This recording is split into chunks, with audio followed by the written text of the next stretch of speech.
在家族仪式中选中了家主之剑。他的杀神姐姐为了让他成为世界最强，不惜代价给他送来了不死鸟的心脏，而他本该成为史上最强的魔剑士，可却遭到了歹人妒忌，在体内种下诅咒，禁锢天赋，沦为废人。而废人在伦凯德家族只有一个下场，那就是被家族赶出家门。伦凯德家族是主宰着半个世界的剑术名门世家，其族人以绝对的武力站在世界顶峰，没有剑术天赋之人根本无法在弱肉强食的伦凯德家族生存。然而在一次机缘巧合中，吉恩意外觉醒了被家族视为禁忌的魔法天赋。在一次魔法实验中，魔力突然暴走，滔天的黑色魔力瞬间将他吞噬，让他陷入了无尽的虚无之中。就在吉恩惊慌失措时，身后浮现出一道巨大的身影，待他定睛一看，一个浑身充斥着恐怖气息的存在正凝视着他。只见他伸出大手将吉恩缓缓抬起，我是影之神索尔德雷，世间所有影子的主宰，吾想与你签订契约，你将能使用影器，并且对所有诅咒免疫。索尔德雷话音刚落，就发现吉恩的体内竟然存在一道诅咒，名为刃具的迷途，就是他禁锢了你的剑术天赋。不过也许正因如此，我才会被你吸引。只见索尔德雷轻打了一声响指，吉恩身上的诅咒瞬间破碎，从今往后所有诅咒将对你无效，而你将成为一名举世无双的魔剑师，我对你充满期待啊！说罢，索尔德雷化为阵阵黑雾渐渐消散，吉恩再次回到房间之中。为了验证刚刚发生的不是幻觉，他一把抓起长剑冲出房间。只见他抽出长剑横斩而出，霎时间剑身光辉荡漾，发出阵阵轻盈，手中长剑如同化成他身体的一部分，每次舞动剑技都在不断迈入新的境界。紧接着他将魔法覆盖于长剑之上，长剑瞬间爆发出骇人之势，雷光流转间空间震荡，那个伦凯德家族第一废材将不复存在，接下来就是他的复仇时刻。然而就在此时，四周的山体竟承受不住剑气的余波，伴随着一声巨响轰然倒塌，将吉恩掩埋在了乱石之下。刚觉醒天赋还没来得及使用，竟然死在了自己的攻击之下。没有比这更可笑的事了。怀揣着满心的不甘，吉恩无力地闭上了双眼。可当他再次睁开眼时，眼前的一切是那么的熟悉，他竟然重生回到了家族选择仪式的时候。望着那决定命运的家主之剑，吉恩缓缓向前爬去。前世他触碰这把剑纯属偶然，而今生这却是他自己的选择。在周围人惊骇的目光中，吉恩毅然决然地选择了家主之剑。闻此，他的父亲下令将他送到飓风城学习。一转眼，吉恩已经在此学习了6年。按照家规，未满10岁的孩子都不允许离开飓风城。这天，他的房间突然被丢进来一只死鸽子，而能做出这种事情的只有那2人。只见他的2个哥哥出现在他的房间，在前世2人就以欺辱吉恩为乐，后来更是成为了臭名远扬的杀人狂魔。而现在为了欺负吉恩，虐杀无辜的小鸟，2人看着沉默不语的吉恩，还以为他被吓傻，于是便更加得意地放声嘲笑起来。紧接着海伊托内向吉恩挥去拳头，不曾想却被吉恩一把接住。海伊托那一脸的难以置信，只见吉恩杀气凌然地看着海伊托那，手中流露出诡异的力量挡下他的拳头，反手一拳将海伊托那打懵，瞬间来到他的背后，接着拳头上凝聚影气，反手一拳将戴伊托那打飞出去。这一世我不会再对你们有任何容忍。就在吉恩散去影气之前，飓风城的守护骑士卡恩听到动静赶了过来，看到吉恩手中的黑气和昏迷的2兄弟，询问这是什么情况。吉恩撇过头，满脸杀气的强势说道：“他们2个互殴自己倒下了。”卡恩虽说不相信，但也不敢反驳。正当他准备将2兄弟带去医务室时，吉恩却让他带着2个哥哥跟他出去，将他俩随便丢在大雨中后，便不顾卡恩的劝阻，转身离开。卡恩回想吉恩当时手上的能量更像是魔力，在以剑术闻名的伦凯德家族，魔力被家族视为禁忌，因为有了魔力的阻碍，剑术将难以达到绝巅之境。而吉恩又是下一任家主，他必须向现任家主禀报此事。卡恩顾不上滂沱大雨，骑上马立即奔赴前线。而吉恩透过窗户看着卡恩离去，却并没有阻止。这一世多亏了索尔德雷的契约，自己没有被诅咒禁锢天赋，这一世我一定要让所有人震惊。男孩觉醒了主宰万物的影气之力，可却被家族错当成魔力，要将其抹杀。只因魔力被家族视为禁忌。伦凯德家族是主宰半个世界的剑术名门，其族人以绝对的武力站在世界顶峰。如果有了魔力的阻碍，剑术将难以达到绝巅之境。而吉恩更是下一任家主继承人，因此当他展现出一丝魔法的力量时，前线的父亲立即召集了家族的先锋骑士团，浩浩荡荡地直奔飓风城。他要亲自确认吉恩是否真的使用了魔法，还有他能否成为家族未来助理，带领家族更加的繁荣昌盛。随后他将海胆兄弟2人唤到身前，可开口第一句话却让兄弟2人感到不解：“你觉得你们错在哪了？”兄弟2人对视一眼反驳道：“我们没有错，是吉恩使用了一种未知的力量打了我们，而且像是家族禁用的魔法力量。”2人露出一副幸灾乐祸的表情，可父亲听到回答后却一脸阴沉，显然对这个答案并不满意，随即语重心长地对在场所有子女教诲道：“请你们记住，如果以这种态度，那就无法在伦凯德家族生存，让吉恩来见我。”父亲乃是当今最强之人，可在到达半神境界后，他就失去了人类的情感，成为眼里只有家族兴旺的无情之人。而前世那个没有剑术天赋的吉恩，对他来说如同一个透明人，而现在不同了，今生他不会让任何人无视他。在一众强大先锋骑士的注视中，吉恩郑重地单膝跪地，参见家主。闻言，父亲略感惊讶：“你为何叫我家主而不是父亲？”对此，吉恩给出了答案：“今天有着100多名家族成员到来，因此我认为您是以家主身份到访，才称您为家主。”父亲对吉恩的回答感到很满意。不过我今天是出于个人原因前来，你还是叫我父亲吧。我把问过哥哥们的问题再问你一遍，在与你的争斗中，他们做错了什么？闻此，吉恩握紧了手中拳头，只见他目光坚毅说道：“他们错在没有报复我。作为伦凯德的家族一员，不论恩怨，睚眦必报。”一旁的七姐玛丽听闻后邪魅一笑，显然吉恩的回答深得她心。而父亲听到吉恩的话后，却陷入了沉默。他当即让其他人全部退下。此话一出，骑士们一阵哗然。难道小少爷通过家主大人的考验了吗？就连七姐玛丽也对吉恩刮目相看。我这个小弟弟还挺不错的嘛。片刻后，大殿里只剩下了2人。父亲质问起吉恩所使用的究竟是何力量。吉恩虽然不清楚索尔德雷的力量属于何物，他既不是正气也不是魔法，但是经过几年的研究，他笃定这不属于魔法。只见他伸出手掌汇集能量，一团影气跃然出现在他手心。请您为这股力量取一个名字吧。父亲见状瞳孔一缩，这居然是初代家主曾拥有过的力量——影气。父亲内心震惊的难以置信，吉恩不仅选择了家主之剑，同时还拥有了影气，难道他真的会成为下人家主吗？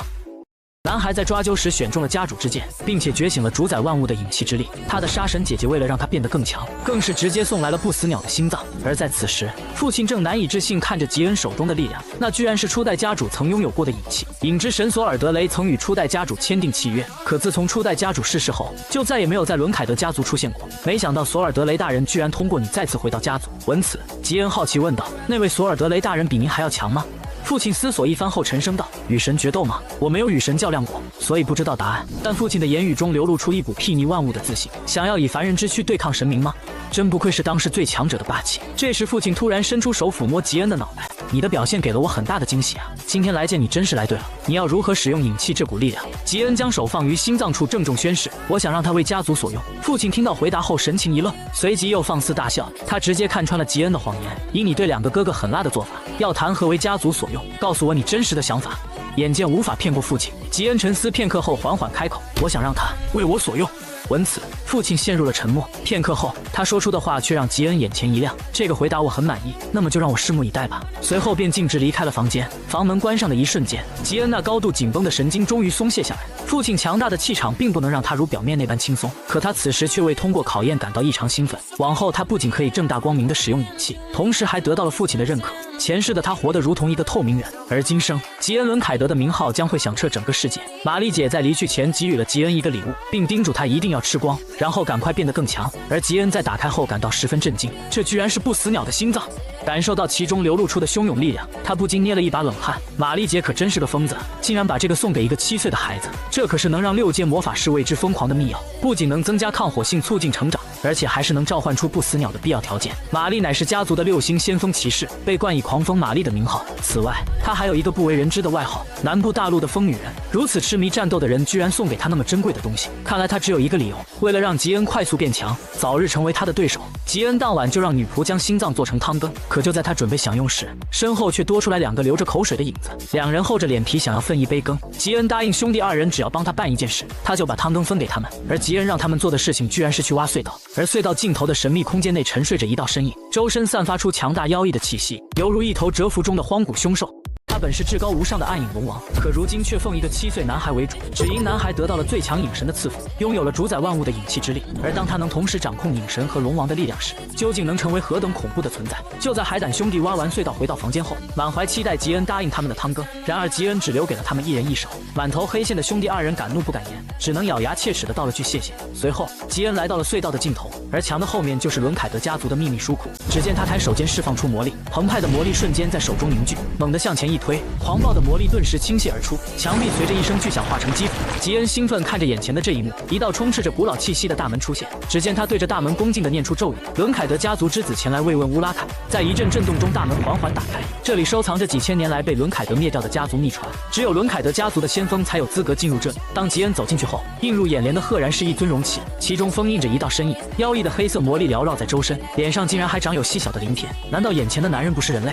回想起刚刚的开门咒语，吉恩瞬间反应过来，这正是家族的守护者黑龙乌拉凯。听闻黑龙乌拉凯被初代家主打败后便陷入了沉睡，没想到传说竟是真的。不过他现在没时间思考这些，秘传书籍对他来说更重要。可就在他转身的刹那间，身后的乌拉凯微不可见的动了一下。就在吉恩准备抄录秘传回去研究时，一道脚步声突然从门外传来，他立马紧张地站起身来。正当他忐忑地探出脑袋观望时，一道漆黑的人影突然出现在门外，居然是黑龙乌拉凯。大惊失色的吉恩大脑飞速运转，这是伦凯德家族的守护龙，只要我对他恭敬有礼，应该不会把我怎么样。伦凯德家族之子参见家族守护者。然而黑龙乌拉凯听到后却面色阴沉，愤怒地破口大骂起来：什么守护者？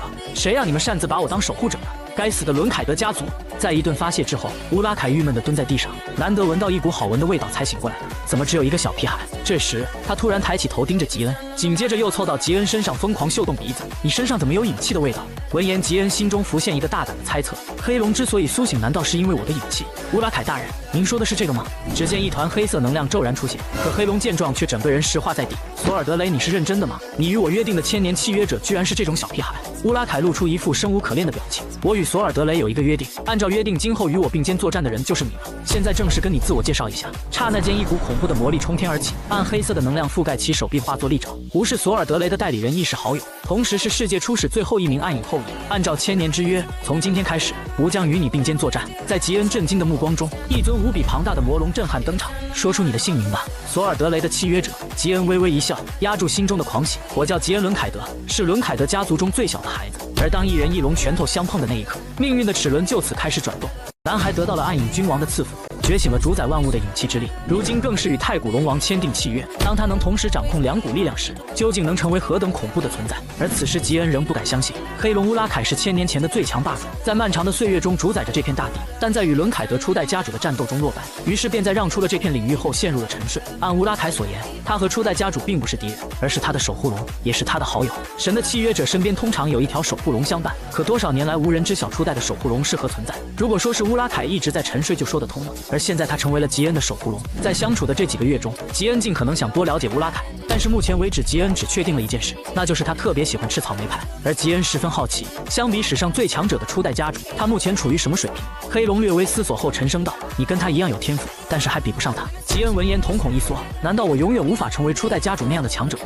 闻此，乌拉凯看出了吉恩的沮丧，一把摸上了他的脑袋，鼓励道：你现在还小，只要坚持不懈的训练，就能变得跟他一样强大，说不定你还能超越他。因为暗影君王的力量是无限的，而身为契约者的你力量也同样是无限的，所以打起精神来吧。我教你一种新技能隐气释放，但首先你得能熟练使用魔力释放和魔力移动，这个过程大概要个2-3年。在此之前我也没法教你隐气释放。可下一秒，一团魔力骤然出现在吉恩手中，这一幕顿时把乌拉凯吓得一激灵。可吉恩紧接着又用出了魔力移动，乌拉凯此时一脸的难以置信，这只有天才中的天才能够做到啊！于是当即给吉恩演示起了隐气释放。只见漫天影气瞬间席卷这片空间，万物的影子皆在其掌控之下，这让吉恩感到极为震撼。他感受到了这些影子中蕴含的恐怖力量。在之后的2年半里，吉恩日复一日的刻苦训练，很快就迎来了他的9岁生日。而另一边的魔兽森林内，满地的凶兽残躯以及那染满鲜血的18米大刀，无不彰显着眼前女人实力的凶残强大。可他此时却面露柔情，向部下提出了一个问题：你觉得9岁的孩子一般会喜欢什么礼物？一条让无数人为之疯狂的项链，女人竟毫不犹豫送给了9岁的弟弟。他是伦凯德家族的9星骑士，更是年轻一辈中的最强之人。可他却退出了伦凯德家族肮脏的王位争夺战，就跟他的外号白鲸一般，如同一头特立独行的白鲸。因此，露娜姐从未关注过其他的兄弟姐妹，就连前世2人也形同陌路。可让吉恩意想不到的是，露娜姐竟然不远万里赶来为他庆生，这让他不得不怀疑他的目的。难道是自己偷进书库被发现了？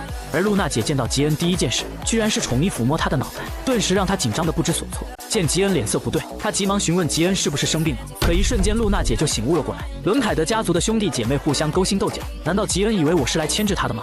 他低下脑袋向吉恩道歉，是我考虑不周了。你虽然还小，但我忘了你也是伦凯德家族成员。这时，露娜姐让其他人先退下，她想跟吉恩单独聊聊。原来她这次前来是为了提醒吉恩，吉恩上次在父亲面前优异的表现，引起了所有兄弟姐妹的关注。也就是说，当他离开飓风城时，他们就会对吉恩进行打压。他不希望吉恩陷入肮脏的家族之争，而失去属于自己的幸福。闻此，吉恩内心被深深触动。没想到露娜姐竟只是为了给自己提个醒，可为何前世她对我冷眼旁观呢？难道是觉得我对其他人构不成威胁吗？不过，吉恩表示并不打算放弃家族争斗，因为他已经遭到过一次暗杀了，所以他更加不能退却。而当露娜听闻此话后，浑身杀意近乎化成实质爆发。居然有人想把你扼杀在飓风城中！他一把抓住了吉恩，迫切的想要知道那个人是谁。可吉恩却表示不能告诉他，因为他自己也不清楚。不过今天也让他知道了一件事，并不是所有的兄妹们都讨厌他的。闻言，露娜姐将吉恩温柔地揽入怀中，对不起。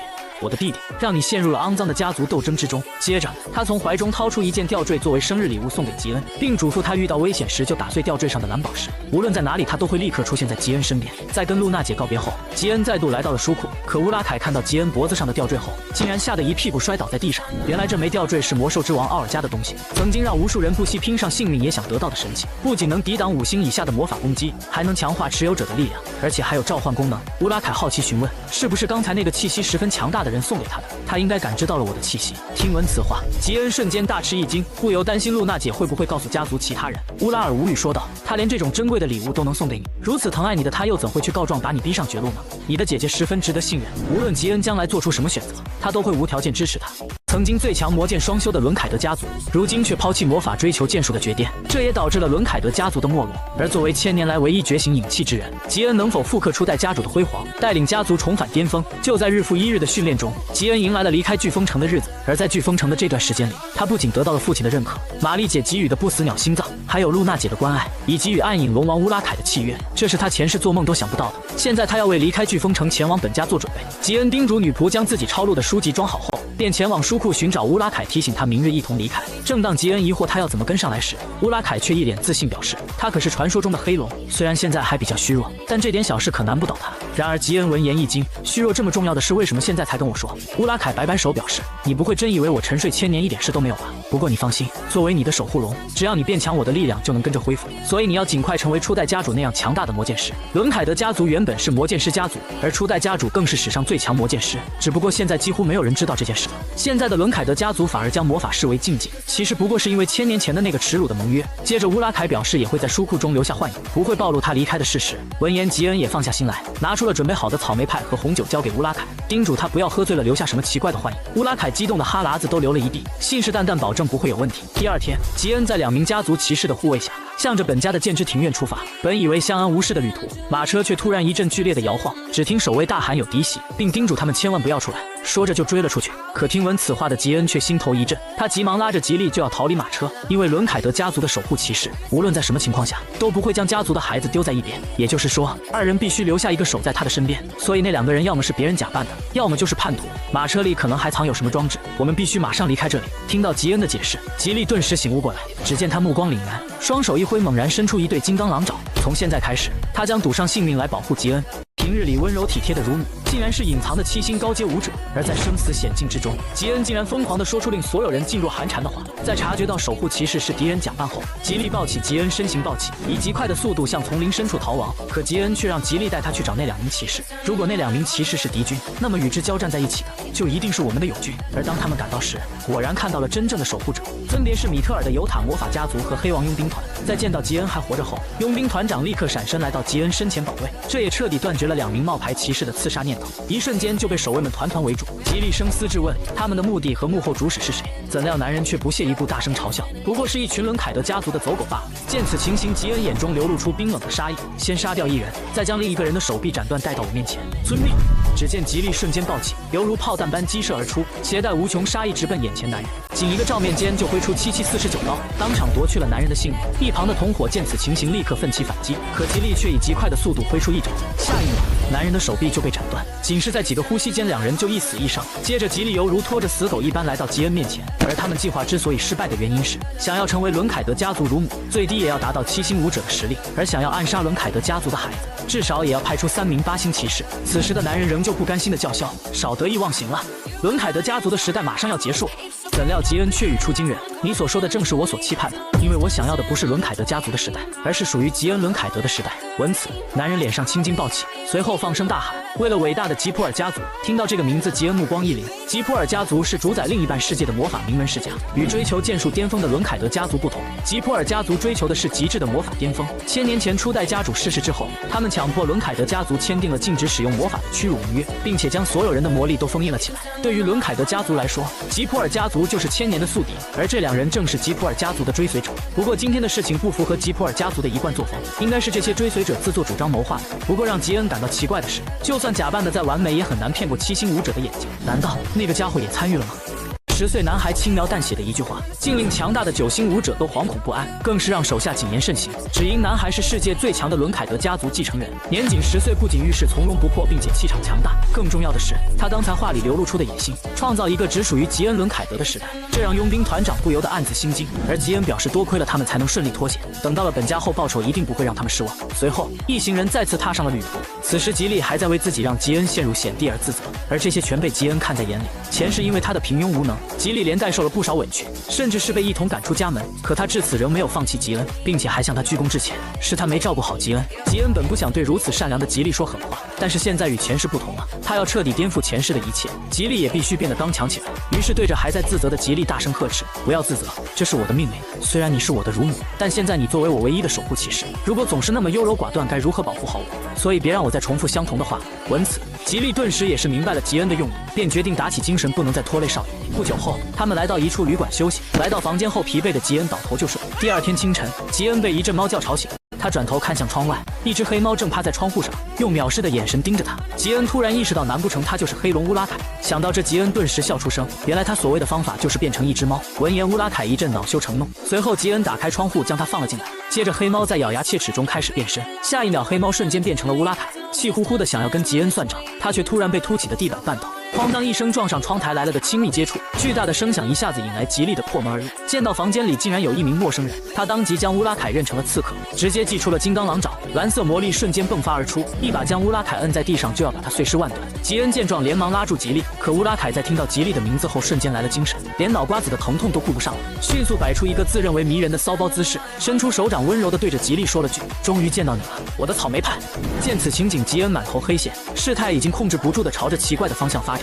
他本是1000年前最强的暗影龙王，可如今却无法自拔地爱上一名女仆。吉恩在制止吉利后，无奈地做起介绍，这是伦凯德家族的守护者黑龙乌拉凯。而当他向乌拉凯介绍吉利时，乌拉凯却嘿嘿一笑：“我知道，他就是我真爱的草莓派。”吉利疑惑乌拉凯为何称呼他为草莓派，但下一刻他就反应了过来，原来他每天给吉恩做的草莓派都被乌拉凯吃了。随后，吉恩将自身一系列情况告知吉利，得知了吉恩不仅受到了暗影君王的祝福，同时还拥有着魔法天赋，并且还有一条守护神龙。身为吉恩的乳母，她也感到十分高兴。可在得知刚才的声响是乌拉凯摔了个狗吃屎后，刚才的尊敬瞬间所剩无几。少爷，这个人的话真的可信吗？应该吧。次日，二人平安到达了米特尔移动关口，并对佣兵团众人表示感谢。在出示了伦凯德家族的身份证明后，他们被邀请到了贵宾厅。2个半小时后就能进行传送，瞬间到达家族。刚到贵宾厅坐下，乌拉凯就从吉恩身上跳了下来，不要脸的趴在吉利的腿上做起美梦。这时又有人走进房间，在看到来人身上的图腾后，吉恩目光一凝，居然是伦凯德家族的死对头吉普尔家族。白发少年径直来到吉恩对面坐下，一脸高傲的嘲讽道：“竟然在这里遇到了讨厌的人。”吉恩却觉得眼前的少年有点眼熟，这时变成黑猫的乌拉凯引起了他的注意，于是他便伸出手掌挑逗，怎料乌拉凯当场凶狠地给了他一爪子。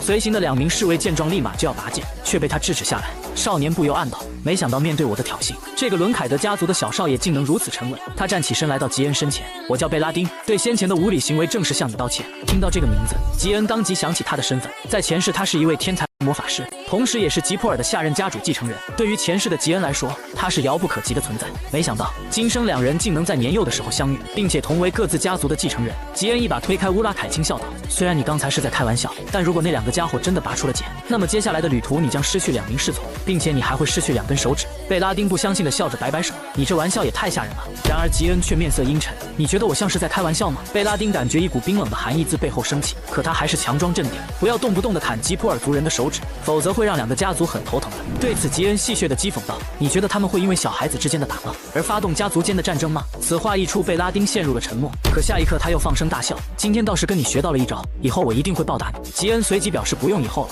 就现在吧。我希望你能保持安静，别打扰我休息。闻言，贝拉丁瞬间绷不住了，只能躲在一旁偷偷观察吉恩。这家伙再过几年肯定是个了不起的人物吧？如果2个家族不是敌对关系，我都想跟他做朋友了。然而吉恩却深感无奈，这家伙是中邪了吗？手指差点被砍了还这么兴奋。2个半小时后，广播里传来声音，瞬间移动即将开始。与此同时，一股庞大的蓝色魔力笼罩整个房间。此时贝拉丁却突然站起身来：“吉恩·伦凯德，我们后会有期，算了吧，别再见了。”随后吉恩到达了本次的目的地，而管家彼得罗早已在此等候。路途奔波，您辛苦了，欢迎您来到伦凯德家族的本家，剑之庭园。伦凯德家族是主宰着半个世界的剑术名门，而剑之庭园作为家族的荣耀象征，只有为家族做出巨大贡献，才能在其中留下佩剑。吉恩曾经的愿望也同样如此，可前世的他在剑术上毫无天赋，甚至幻想着只要努力也许能成功。可残忍的现实最终无情将其打碎，而今生他决心一定要彻底颠覆前世的一切。随后，吉恩来到父亲、母亲以及众多的兄弟姐妹身前，而趴在吉恩肩膀的乌拉凯十分显眼。父亲似乎察觉到了他的不一般，这是你捡来的猫吗？可吉恩却纠正了父亲的话，不，它是我获得的。吉恩明确且大胆的回答得到了父亲的赞许，因为在伦凯德家族得到任何东西时，都应该展示出强势的态度。母亲将乌拉凯抱入怀中，询问吉恩这只猫叫什么名字，它叫纳比伦凯德。吉恩的回答瞬间让一旁的兄妹们炸开了锅，竟然给卑贱的动物冠上伦凯德的姓氏。父亲示意众人安静下来，质问吉恩为什么要这么做。吉恩一脸认真回答，因为这是我收养的第一只猫，我会对它负起责任，所以我认为它的名字必须有意义。父亲听到吉恩的回答感到有趣，不过你清楚伦凯德这个姓氏的意义吗？吉恩挺直腰板，信誓旦旦表示，我明白，如果有人想伤害那人，我必须亲手让那人付出代价。父亲伸手指向吉恩身后的兄弟们，看看你兄妹们咬牙切齿的模样，看来你很会树敌吗？可吉恩对此却毫不在乎，脸上露出自信，确实如此，不过我也是很会杀敌的。父亲闻言咧嘴一笑，你们听到了吗？如果不想被强势的吉恩踩在脚下的话，那就得打起精神来了。转眼过去4年，吉恩此时已经是一名2星骑士。在结束上午的训练后，到了午饭时间，教官希望他能跟少爷们一起，吉恩却摆手表示不想在饭桌上也要跟他们较劲。片刻之后，贝洛普给吉恩带来了午饭。他是伦凯德家族守护骑士的训练生，在上一世，他在下一次的训练中被淘汰并被逐出这里，之后又加入了另一个叫哈伊兰的剑术名门，接着又成为了比曼特帝国的走狗，最终变成了一个残忍的屠杀者。可能是在贝洛普身上看到跟自己相似的影子，吉恩决定帮助他在下次训练中留下来，因为活得不幸悲惨死去的人生经历一次就够了。而吉恩的实力目前影气达到了2星，魔力4星，剑术2星，照这个速度，2年内他的剑术就能达到3星。不过在那之前，他得先撑过露娜姐的魔鬼训练。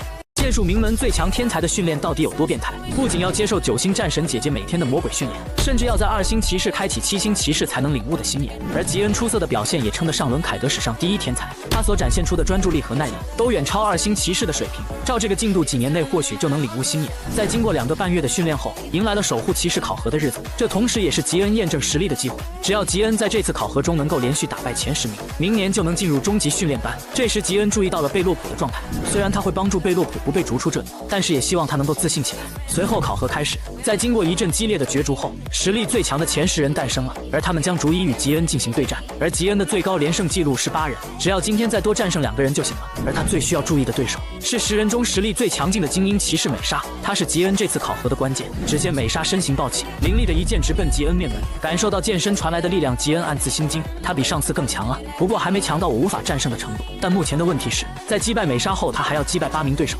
所以他得尽可能保留体力。只见吉恩的攻击如同疾风骤雨般连绵不绝，每次都使用相同的招式，这让美莎察觉到了不对劲。少爷的剑技明明一直都很多变，为何现在要这么做？但任凭他如何猜测，也想不到吉恩的意图。可下一瞬，脑海中浮现一个难以置信的念头：难道他是觉得我一定会输，所以不需要全力以赴？真是被小瞧了呀！这也激起美莎不服输的斗志。放马过来吧，少爷！随即2人再次展开激烈的碰撞，美莎高举木剑一跃而起，朝着吉恩迎面劈下，2剑交锋发出巨大的声响。怎料美莎手中木剑竟被吉恩拦腰斩断，她难以置信看着手中断裂的木剑，紧接着吉恩的剑尖便抵在了美莎的咽喉，宣告了这次战斗的胜利。而当看到吉恩的木剑时，美莎突然醒悟过来，原来是吉恩每次攻击都落在了同一点上，因此他的木剑才会断裂。但这需要无与伦比的执着与精准，这就是伦凯德有史以来的最强天才吗？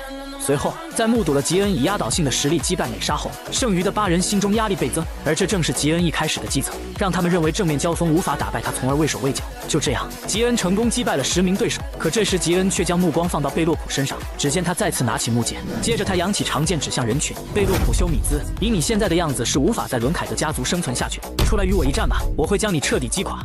昔日情同手足的同窗好友，如今竟然冷酷无情的拔剑相向，甚至疯狂的要求以命搏杀。因为只有吉恩知道，在未来，贝洛普将成为毫无人性的杀人狂魔，以一己之力屠戮了整个帝国。可现在的他却还是个无比懦弱之人，在考核中被淘汰，逐出伦凯德家族，最终坠入黑暗。为了不再让贝洛普误入歧途，吉恩决定向他发起挑战，将他那傲人的剑术天赋激发。看着唯唯诺诺的贝洛普，吉恩径直扬起木剑击射而出，而贝洛普只是站在原地被动的防守，因为他仍旧想不明白吉恩为何突然如此。只见下一刻，吉恩再次闪身发起进攻，2人的长剑不停的交锋碰撞。贝洛普再次挡下吉恩攻击后，吉恩抓住贝洛普松懈的瞬间，回身一个扫堂腿横扫而出，瞬间将他踢翻在地。他看着跟平时判若2人的吉恩感到恐惧。少爷，您为什么要这样对我？吉恩神情冷漠，我说了，我要与你一战。刚才我其实可以杀了你。站起来，我再给你一次机会，拿出你最强的实力来击溃我。闻此，贝洛普终于明白了吉恩是认真的，手中长剑流转出金色光辉。见此情景，一旁的吃瓜群众大惊失色，那居然是领悟剑之奥义才能觉醒的正气，当即让教官制止这场决斗，否则这样下去吉恩会有危险。可吉恩却低喝一声别动，我命令你们，关于今天的所见所闻必须永远保密。贝洛普此时仍旧希望吉恩是在开玩笑，少爷，这真的是你想要吗？可吉恩冰冷的回答击碎了他最后一丝希望，来吧，全力以赴，放手一搏吧。闻此，贝洛普咬紧牙关，狠下决心，少爷，您做了一个错误的决定。下一瞬爆发出全身力量向吉恩发起冲锋，吉恩抬起长剑抵挡，可仅一个照面间，吉恩的长剑就如豆腐般被斩断。吉恩迅速向后退去，他也没有想全力以赴的贝洛普竟然这么强。虽然吉恩早就知道他很有实力，但没想到竟然已经能使用正气了。一击得手，贝洛普乘胜追击，然而吉恩却猛地爆发出难以想象的速度，一剑轰在了贝洛普的剑柄上，强大的力量震得他虎口发麻，就连长剑都无法握住。就在这时，吉恩闪身来到贝洛普身后，勒住他的脖子。尽管贝洛普拼命挣扎都无济于事，可随后吉恩便松开了贝洛普，任凭他趴在地上大口地喘着粗气。您不是说决一死战吗？为什么停手了？你觉得戏弄别人很好玩吗？贝洛普声嘶力竭，大声质问吉恩，到底为什么要这么对他？吉恩蹲下身子，神情复杂，这样刺激你我也很难受，但是有一点我很清楚，那就是只有当你成为强者，才有关照弱者的能力。你比我弱，也比我善良，虽然我很喜欢你的善良品质，但仅凭善良是无法在这个地狱中生存下去。贝洛普，我希望你能变强，强到足以守住你那颗善良的心，与我一起，与这里的所有人一起。很抱歉对你做了这么过分的事情。而贝洛普听完已经哭成了一个泪人。这时，女仆们正好将午饭送了过来，见训练未结束，询问是否要晚点再来。吉恩示意他们现在抬过来。这时的贝洛普像个生气委屈的小媳妇，少爷，今天的午餐请您自己去拿。吉恩宠溺一笑，好，今天我会把你的午餐也一起拿过来。前世杀人如麻的灭世魔头，如今却对男人死心塌地，只因吉恩以超凡的实力击败了贝洛普，并且贝洛普隐藏的剑术天赋也得到了所有人认可。而当吉恩的父亲听闻此事后，他却哈哈大笑，原来这就是吉恩坚守的信念啊！虽要走霸者之路，但也会关照弱者。于是父亲当即做了一个决定，他要验证吉恩坚守的信念是否有价值。传我命令，给吉恩分配第一个任务。另一边，吉恩15岁就进入了终极训练班，成为3星骑士，而成为终极训练生后就不能再使用木剑，因此他得挑选出属于自己的配件。这时露娜自告奋勇要给吉恩挑一把绝世好剑，可当吉恩看到后却傻眼了。只见露娜掏出了一把18米的杀猪刀，并表示这是他年少时曾使用的配件，名为贝尔斯的屠杀，也是他现在所用武器的原型。吉恩一阵无语，露娜姐，虽然很感谢你为我选剑，但我觉得这把剑似乎不太适合我。露娜闻言顿时有点失落，没关系，我就是跟你开个玩笑而已。但很显然他快要把失望写满在脸上了。接着他表示还有另一把剑，除了吉恩无人能驾驭的王者之剑。吉恩见到这把剑顿时眼前一亮，这居然是家主之剑的孪生剑布拉达曼特，曾经最强的初代家主所使用过的武器。吉恩爱不释手抚摸着布拉达曼特，这原本是他不惜代价也要得到的配件，没想到露娜姐竟然送给了他。因为布拉达曼特与巴里萨达都是最适合使用影器的配件，如果是他自己选择这把剑，一定会遭到其他兄妹的反对和抗议。现在露娜姐竟然将这把剑送给了他，这让吉恩不知道该如何报答露娜。露娜闻言嫣然一笑，我们之间谈什么报答？你可是我最疼爱的弟弟啊！当晚，吉恩回到房间后，屁颠地向乌拉凯展示布拉达曼特，没想到却被乌拉凯泼了一盆冷水。因为最少要达到影器3星才能发挥布拉达曼特，而吉恩现在只是2星，最多只能模仿一下将剑唤醒的招式。吉恩倔强表示他马上就要达到影器3星了，他很快就可以用了。狂妄，你给我竖起耳朵听好了，巴里萨达和布拉达曼特这2把剑不能随便使用，影器3星只是一个最低标准，没有达到5星之前只能当普通的剑来使用。乌拉凯严厉地警告吉恩，然而吉恩不服气，甩开乌拉凯的手，那我1年内达到影器5星总行了吧？乌拉凯闻言怒气值直线攀升，一把抓住吉恩脑袋，你当修炼影器是喝水吃饭吗？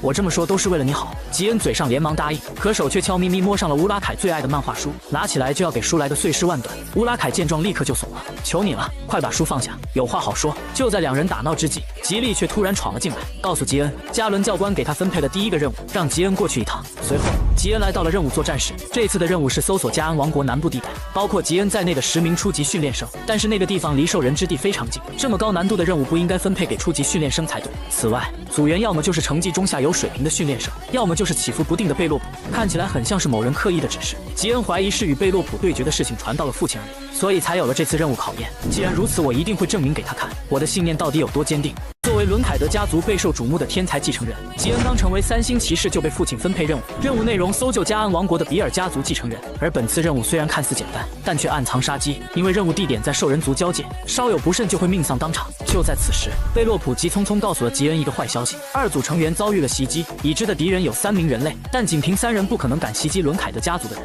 一定还有更多敌人。吉恩让2名组员先回营地警戒，而他则是立即前去营救。虽然不知道敌人是谁，但既然敢招惹伦凯德家族的人，吉恩一定要让他们付出代价。随后，吉恩在路上发现了还未凝结的血迹，从痕迹来看，2组的人在这里与敌人交战后逃走了。而根据脚印来看，只有1名敌人，同时还发现一块染血的绷带，看来2组成员在此处包扎过伤口，被敌人发现后继续向西面逃跑。吉恩让贝洛普跟随自己追击，另一人则回到营地告知情况。在他们的一路追踪下，终于在一处树林发现了2组成员，但却唯独没有看见美莎的身影，而且还多了1名袭击者。吉恩抽出匕首，贝洛普，你先把眼睛闭上，过2秒钟后攻击左边的那个家伙。收到。只见吉恩将引气包裹在匕首之上，而被引气包裹的冰刃锋利度和杀伤力都会得到提升，并且还能降低存在感。匕首悄然无声地直奔右边敌人，在他毫无察觉瞬间洞穿了他的脖子。与此同时，贝洛普闪身出现在另一名敌人身后，可他却迅速反应了过来，挡住了贝洛普的必杀一击。然而吉恩手中长剑出鞘，在背后给予了男人一击重创，当即被吉恩擒获踩在脚下。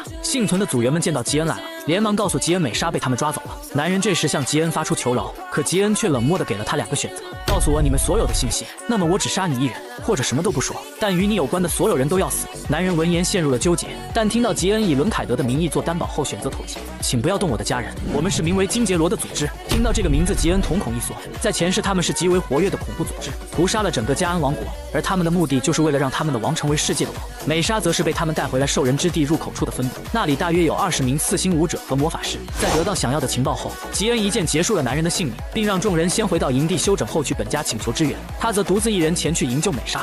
训练生们一听，纷纷出言制止吉恩：您一个人太危险了，对方人数众多，且实力都达到了4星，少爷您没必要为我们训练生去冒险。可吉恩却表示：我身为伦凯德家族的子嗣，不可能对此置之不理，而且我比你们想象中更强，再有反驳就以抗命论处。接着他将指挥权交给实力最强的贝洛普。交代完一切后，吉恩独自踏上营救美莎的征途，希望一切还来得及吧。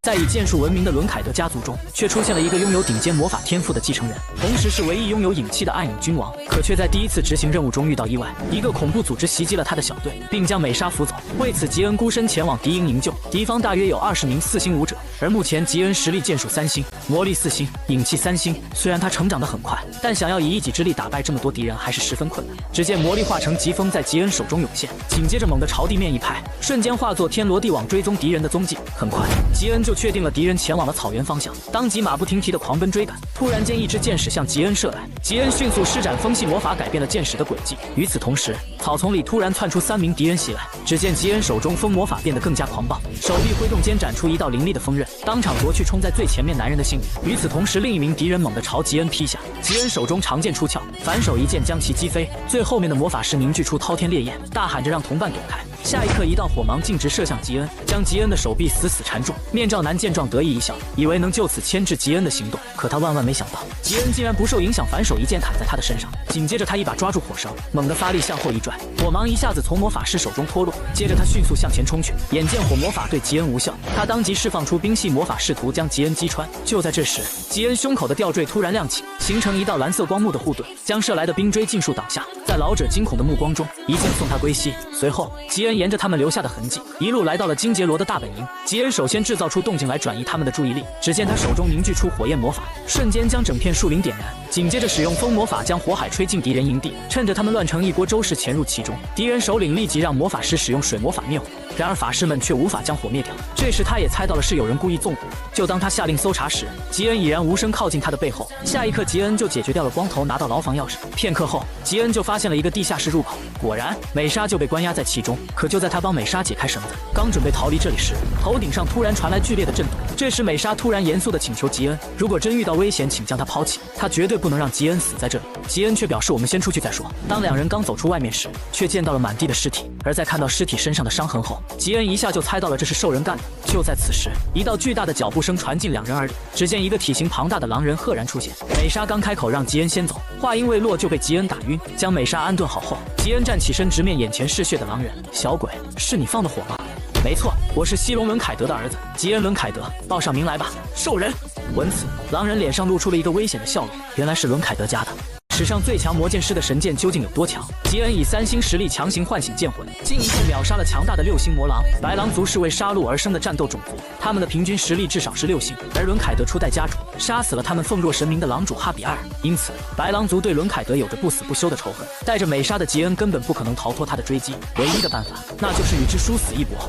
魔狼暴虐一笑，发起突袭，巨锤猛地将地面砸出一个2米半的深坑。吉恩刚避开这一击，魔狼却没给他一丝喘息的机会，甩出第2锤直奔他的面门。吉恩急忙举起长剑抵挡，可强大的力量让他的手臂都忍不住颤抖。在又一回合的交锋后，吉恩知道自己在力量上难以战胜魔狼，但他仍有获胜的底牌，那就是露娜姐曾给予的吊坠以及魔法和影器。可吉恩不愿意将吊坠浪费在这种程度的危机上，但他4星魔法的伤害也奈何不了魔狼。况且如果家族派人来调查，就会暴露他使用家族禁忌魔法的事实，所以他只能选择使用影器将神剑解封。但乌拉凯曾严厉警告过他，在影器没有达到5星之前，千万不能用影器让剑觉醒，否则将会引气暴走而亡。可现在的情况下，他别无选择。魔狼的攻击越发的狂暴，吉恩逐渐就要支撑不住。此时魔狼感觉胜券在握，你的剑挺结实的嘛。虽然他跟象征着你们家族的黑剑不搭。随后他抡起巨锤高高跃起，朝着吉恩猛地砸下。结束了，伦凯德家族的小鬼。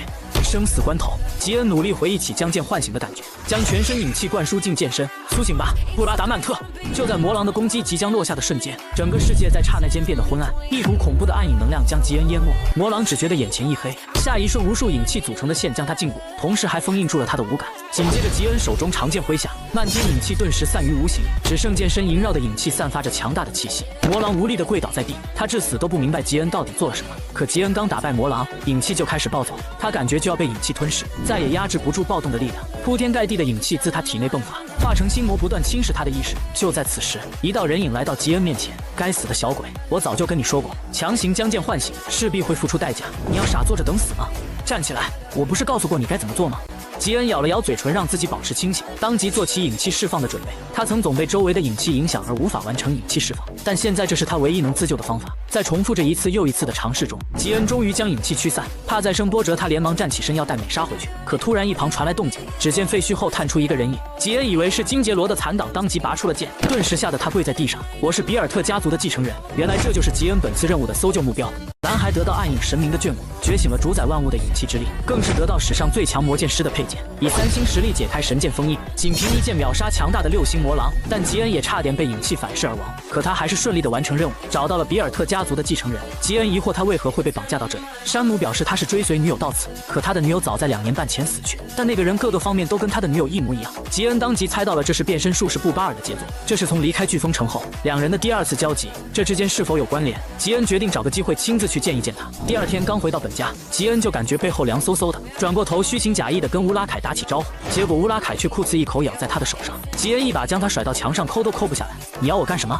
乌拉凯顶着脑袋的包怒冲冲大喊，你疯了吗？还是脑子进水了？跳起来就是一顿喵喵拳，我跟你说过多少次了，不要强行唤醒神剑，不然你真的会死的。接着乌拉凯化成人形，一把举起吉恩，疯狂摇晃。你是索尔德雷唯一的契约者，无论遇到什么情况都不值得以身犯险。吉恩刚反驳2句就被一顿吼，你脖子上的吊坠是摆什么？为什么不用？可吉恩却疼惜地抓着吊坠，表示以后还不知道会遇到什么强敌，用掉多可惜。闻言乌拉凯如遭雷击，气得他一个踉跄，差点给他送走了。吉恩疑惑乌拉凯是怎么知道他将剑解封的？你的影气直接从3星涨到了4星半，我还不明白吗？你现在能平安无事都是托了索尔德雷的福。经历过影气暴走的人包括你有11个人，但其中9个都死了。吉恩好奇地询问，那除了他还有谁？初代家主吗？乌拉凯指向自己，还有一个就是我。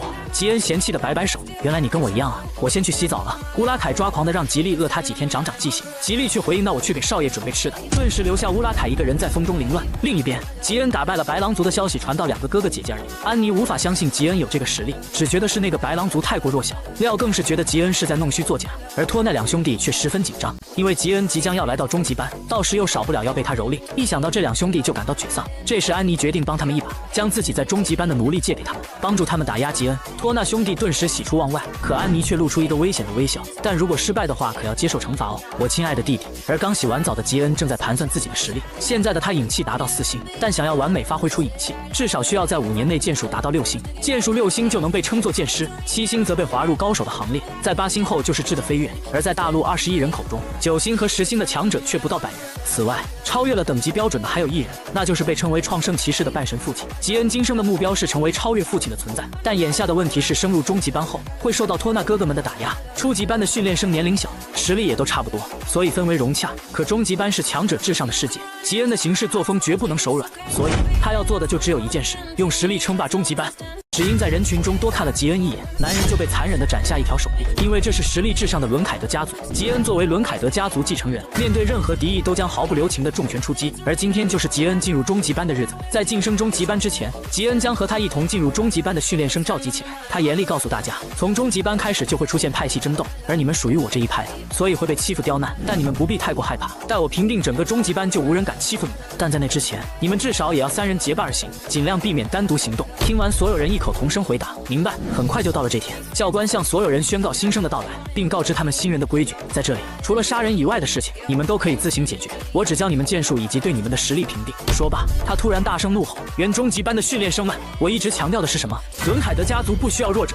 回应声排山倒海般响起，压迫感十足的口号不断回荡在广场。吉恩轻叹了一口气，真是充满恶意的下马威啊！随即目光放在人群中的托纳兄弟身上，他们身旁凶狠的男人引起了吉恩注意，看样子已经在中级班待了很多年，不可能是托纳兄弟亲自招揽，那一定是安妮姐他们的人。虽然他们是想灭吉恩的锐气，但吉恩就要告诉他们，他们大错特错了。只见吉恩径直地向托纳兄弟走去，两兄弟顿时吓得一激灵，只能安慰自己有安妮姐的支援，镇定一点。只见吉恩拔出手中长剑，在所有人没反应过来时斩下了男人的手臂。这一举动当场震惊住了所有人，就连男人都不敢置信看着自己断裂的手臂。下一刻，剧烈疼痛感疯狂涌进脑海，让他忍不住跪倒在地。吉恩收起长剑入鞘，冷冷道：叫医护人员过来。托纳兄弟见此也拔出长剑，质问吉恩为什么突然砍人，但吉恩却没有搭理他，自顾自询问壮汉的名字：你知道我为什么砍你吗？一旁的托纳见吉恩并没有理会自己，举起长剑指向吉恩：你是在无视我们吗？拔剑吧！然而吉恩眼神冰冷地流露出杀意：哥哥们，我在跟卡金说话，要和我决斗的话之后我会奉陪，但是现在请你们保持安静。闻言，托纳兄弟愤怒地大喊：你这家伙砍了我的训练生竟然还！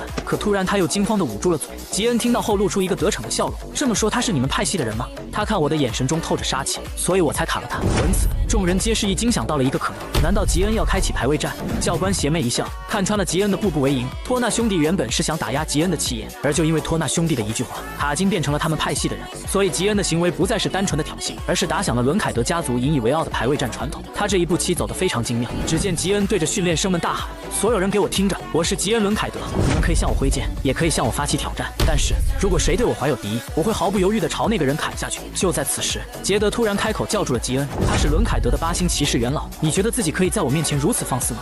吉恩面不改色回应道：是的，因为我对抗的不是哥哥们，而是您。闻此，一股冰冷的杀气自杰德周身腾起，他抬手间唤出长剑，浑身爆发出如同实质的恐怖杀意，长剑指向吉恩：解释一下吧，听完你的回答，我再决定要不要砍下你的脑袋。男孩开学第一天就挑战8星强者的权威，直接当着他的面斩下一人手臂，只因男人在人群中多看了他一眼。但吉恩的行为无疑是在雷区蹦迪，如若回答不慎将命丧当场。可面对杰德恐怖的杀气，吉恩依旧泰然自若。您明知我也在新生当中，却还怂恿老生们打压新生，我认为这是您对我发起的攻击。杰德闻言面色一沉，径直挥出一道凌厉的剑气，迅猛的剑气贴着吉恩脸庞划过，仅是余波就撕裂了他的脸颊。他杀意凛然盯着吉恩：既然我怂恿他们这件事令你不快，那你应该直接砍向我，为什么要砍训练生？吉恩淡然一笑：因为我现在还无法战胜你，否则就是冲着您挥剑了。你真是不怕死啊？难道以为你是家主的儿子我就不敢杀你吗？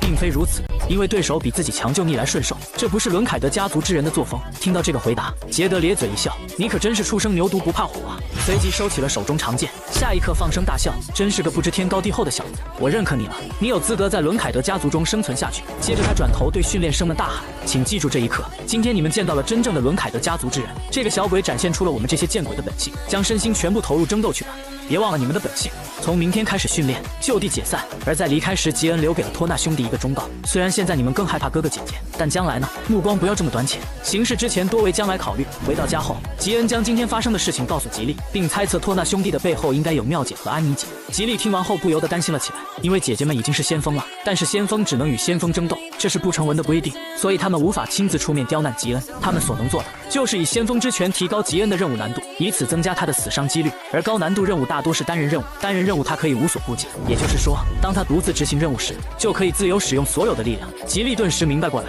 这对吉恩来说反而是个好机会，今后还可以尽全力累积攻击。不仅如此，到时候他就算带一只猫去执行任务也不是问题。但吉恩表示暂时不会带乌拉凯去，因为还有其他的事情要交给他做。不过在那之前，你们都要安分一点，第二天，杰德带托纳兄弟和吉恩私下特训，这是属于伦凯德族人的特别训练。吉恩望向一旁鼻青脸肿的托纳兄弟，看来他们被姐姐们狠狠揍了一顿。接着杰德告诉他们，家族拥有的是一种无形的剑术，没有固定的章法，这是伦凯德与其他武术家族的差异，并提问是否知道原因。吉恩回答道，因为伦凯德家族人独特的素质和感知能力，并且血统是受到祝福的，所以拥有普通人无法想象的强健体魄以及对剑敏锐的感知能力。杰德表示，现在要进行的是简单到愚蠢的训练。只见他给予了3人一个铁球，名为清亮石，名字由来是在被击打后会发出3种声音，随即便做起了示范。顿时一道让人头皮发麻的声音震荡而出，可当杰德击出第2道声音时，却如同百灵鸟般婉转悠扬。原来击打清亮石的力量不同，它发出的声音就会不同。击打的力量弱，它就会发出浑浊的声音；如果是恰好的力度，它就会发出非常动听的声音。吉恩当即猜到了训练内容，这是一个针对力量、毅力以及专注力的训练。虽然看似简单，但的确是最适合伦凯德超强体质的特训。但他又心生疑惑，如果只是不断挥砍清亮石，那这样就毫无危险系数，不可能被称为伦凯德家族的秘密训练才对。然而杰德这时又举起长剑邪笑道，还有最后一种声音。吉恩回想起刚才感觉到石头里似乎有什么东西，一个不好的预感在他脑海涌现，他急忙回身扑向了托纳兄弟，快趴下！紧接着杰德猛地一剑劈下，清亮石表面顿时出现一道裂痕，下一瞬剧烈的爆炸吞噬了这片空间。待到烟尘散去，在吉恩几人心惊肉跳的目光中，杰德开口解释，如你们所见，第3种声音就是爆炸声，如果挥砍清亮石力度过大，它就会爆炸。那么接下来开始训练吧。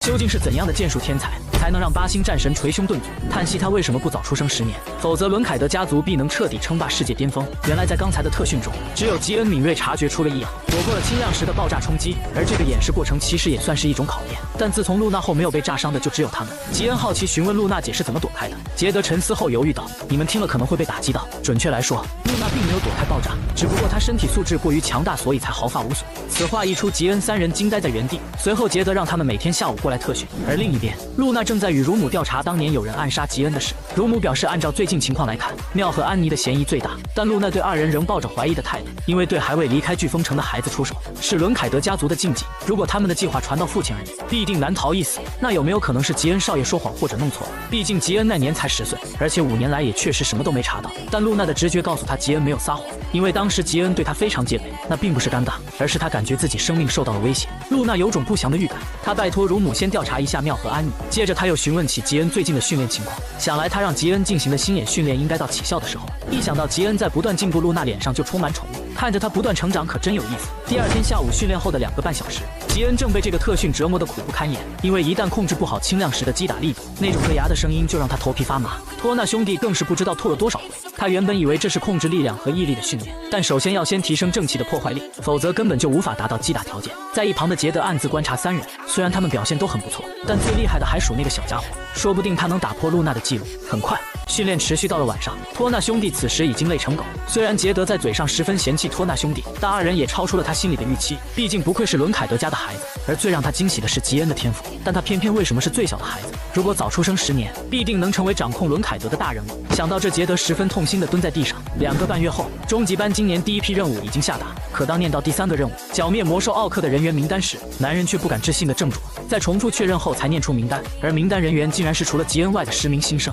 就连托奈兄弟都不敢置信，这种难度的任务竟然交给一群新生，看来他们有半数人能活着回来就不错了。被吉恩斩去手臂的壮汉劝他们写好遗书，黄毛更是讥笑的让他们去求吉恩救救他们。泰蒙特忍受不了他们对吉恩的轻浮，刚要上前争论就被美莎一把拉住。美莎阴沉着脸让他不要惹事，否则在执行任务前受伤就糟糕了。可是他们对少年，闭嘴！你忘了这是哪里吗？这是伦凯德家族，我们必须要执行我们的任务，而且还要全员平安归来，用我们的实力狠狠打他们的脸。男孩是家族1000年来最强继承人，可他的姐姐们却数次想置他于死地，更是给吉恩安排超高难度的危险任务。唯有他的大姐对他疼爱有加，不仅给予了神器吊坠护身，更是每日私下特训，传授他7星骑士才能掌握的心眼，让吉恩逐渐觉醒预知危险的能力。但伊托纳在训练中击打清亮石，可却用力过猛将其轰爆，爆炸碎片四射而出，径直朝着吉恩飞射而去。在电光火石间，吉恩及时反应过来，勉强挡住。回想起刚才那一瞬间，他眼里突然涌现一股玄奥的感觉，让他看清了铁块飞来的轨迹，就如同射来的箭矢一般，轨迹十分清楚。想来这跟露娜姐的特训有关，如果再有铁块飞来，他一定能精准避开。这时杰德打断了几人，表示3人有新的任务下达。托纳兄弟的任务是去参加比曼特帝国的宴会。兄弟俩听到这个消息后，就跟吃了苍蝇一样难受。吉恩猜到这是姐姐们因为惩罚他们上次的失败，而给予兄弟俩的恶作剧，让毫无口才的2人去参加比曼特帝国的社交。接下来就是吉恩的任务，可杰德却话音一顿，确认任务内容后才再次开口：你的任务是暗杀密宫公主塔拉丽丝的情人情人阿卡伦。听到这个任务，就连托纳兄弟都觉得惊讶，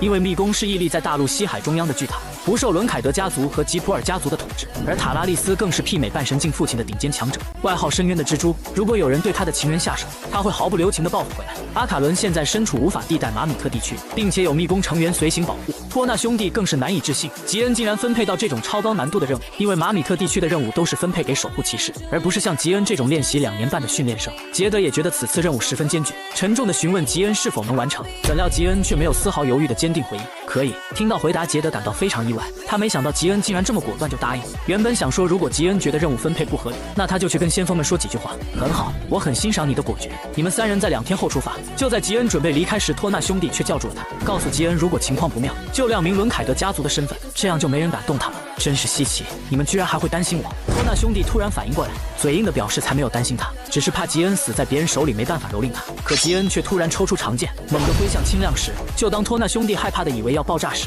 响起的却是悠扬婉转的声音。吉恩回过头，扬起一个自信的笑容。哥哥们，在我回来之前，你们要好好想一下，到底是选择我好，还是选择姐姐们好？杰德盯着吉恩离去的背影，突然语重心长地告诫托纳兄弟，除非你们有绝对的实力碾压吉恩，否则在那之前千万不要跟吉恩对着干，因为我有预感，假以时日，吉恩必将站在这片大陆顶峰。2天后，美莎几人来给吉恩送行，而为了不被发现伦凯德家族的身份，吉恩特意换了头发的颜色和装扮，并询问他们的任务，可他们却面露愁容。吉恩询问是不是发生什么不好的事情，但美莎还是故作轻松地告诉吉恩，我们很好，只是想在出发前跟您告个别。闻言，吉恩让众人打起精神来，又不是再也不见了，任务伤亡是难免的，即使再担心也不能改变什么，所以你们集中精力完成眼下的任务就好，因为我一定会活着回来。吉恩搭上贝洛普肩膀，好好加油，我们下次见。在目送众人离开后，吉恩让乌拉凯要保护好他们。乌拉凯自信表示不用担心，他可是伟大的黑。吉恩却打断了他，不要被发现，也不要太明显。乌拉凯对吉恩打断他的话很不开心，咬牙切齿让吉恩自己也要小心点，不要因为乔装打扮过就掉以轻心。吉利也叮嘱吉恩千万要小心。骑上马后，吉恩淡然一笑，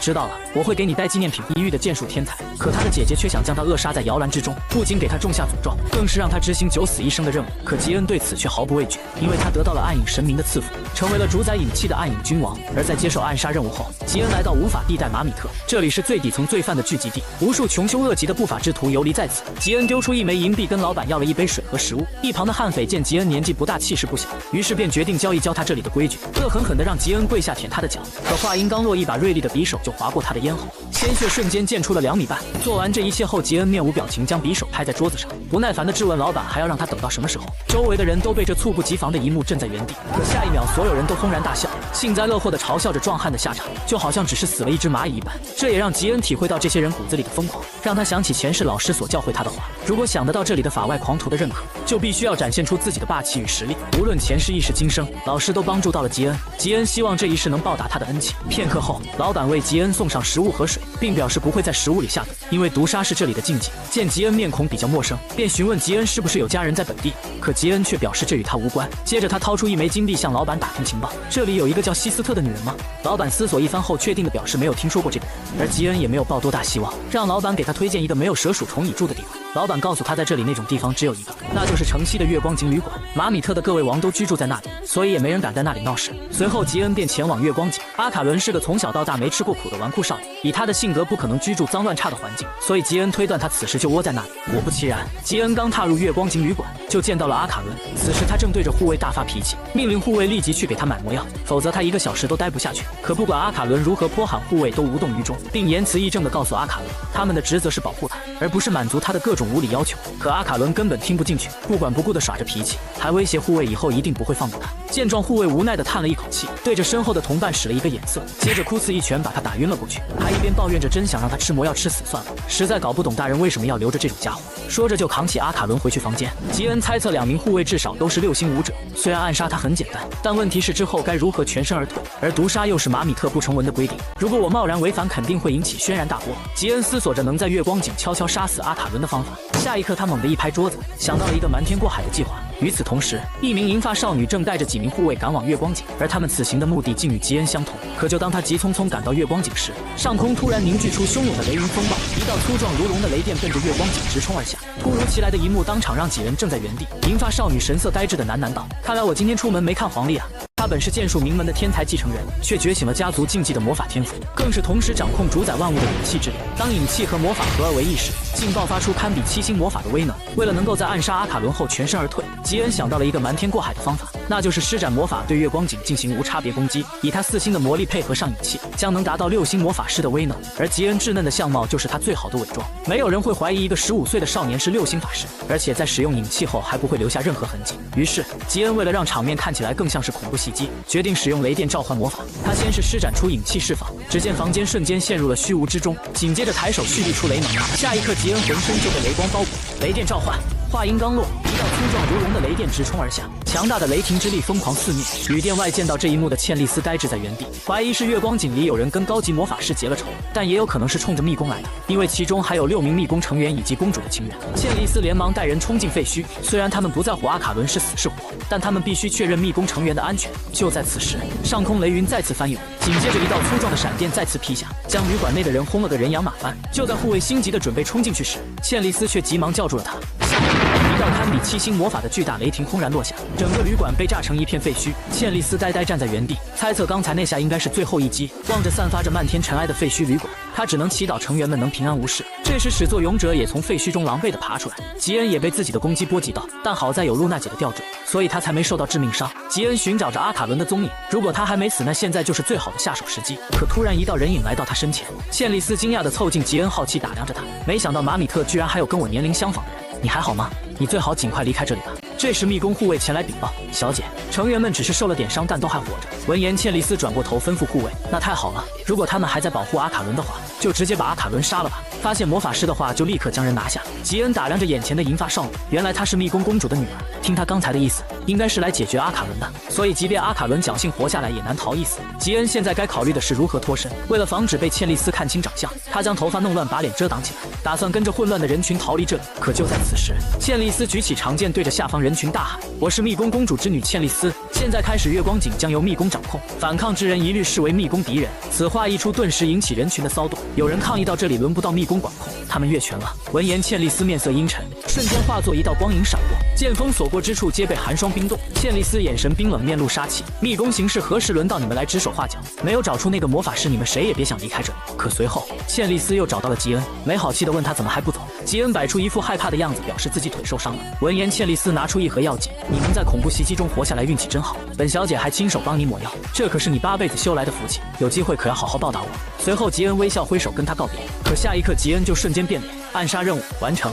他表面上是呆萌可爱的小黑猫，背地里却是1000年前最强暗影龙王，仅仅只是一个土息，就瞬间秒杀媲美9星战神的墓地巨人。可他此时却给一群10几岁的小鬼当起了保镖。原来在贝洛普众人分配到剿灭奥克的任务后，吉恩便拜托乌拉凯随行暗中保护他们，而奥克是成群行动的强大怪物，凭他们的实力就只有被剿灭的份。可现在他们居然已经击杀了18头，因为他们遇到的都是单独行动的奥克，这让众人信心大增，只要再击杀7头，他们就能4肢健全的活着回去，狠狠打那些嘲笑他们的人的脸。美莎庆幸的觉得是因为吉恩受到了神的庇佑，所以才连带着他们被幸运眷顾。可殊不知这一切都是在暗处的乌拉凯所为。就在2天半前，这片区域的所有奥克都被召集起来，乌拉凯命令他们今天起必须单独行动，如果谁敢结伴而行，那他就杀了谁。收到命令的奥克们低吼一声，四散而开。随后化成小黑猫的乌拉凯碎碎念地抱怨着，估计这小鬼以后肯定会让我经常做这种麻烦事。他是千年契约者就了不起了，竟然随意使唤我。回去之后，我一定要让他给我买新的漫画书。可就在这时，一声沉闷的巨响在远处响起，乌拉凯瞬间警惕起来，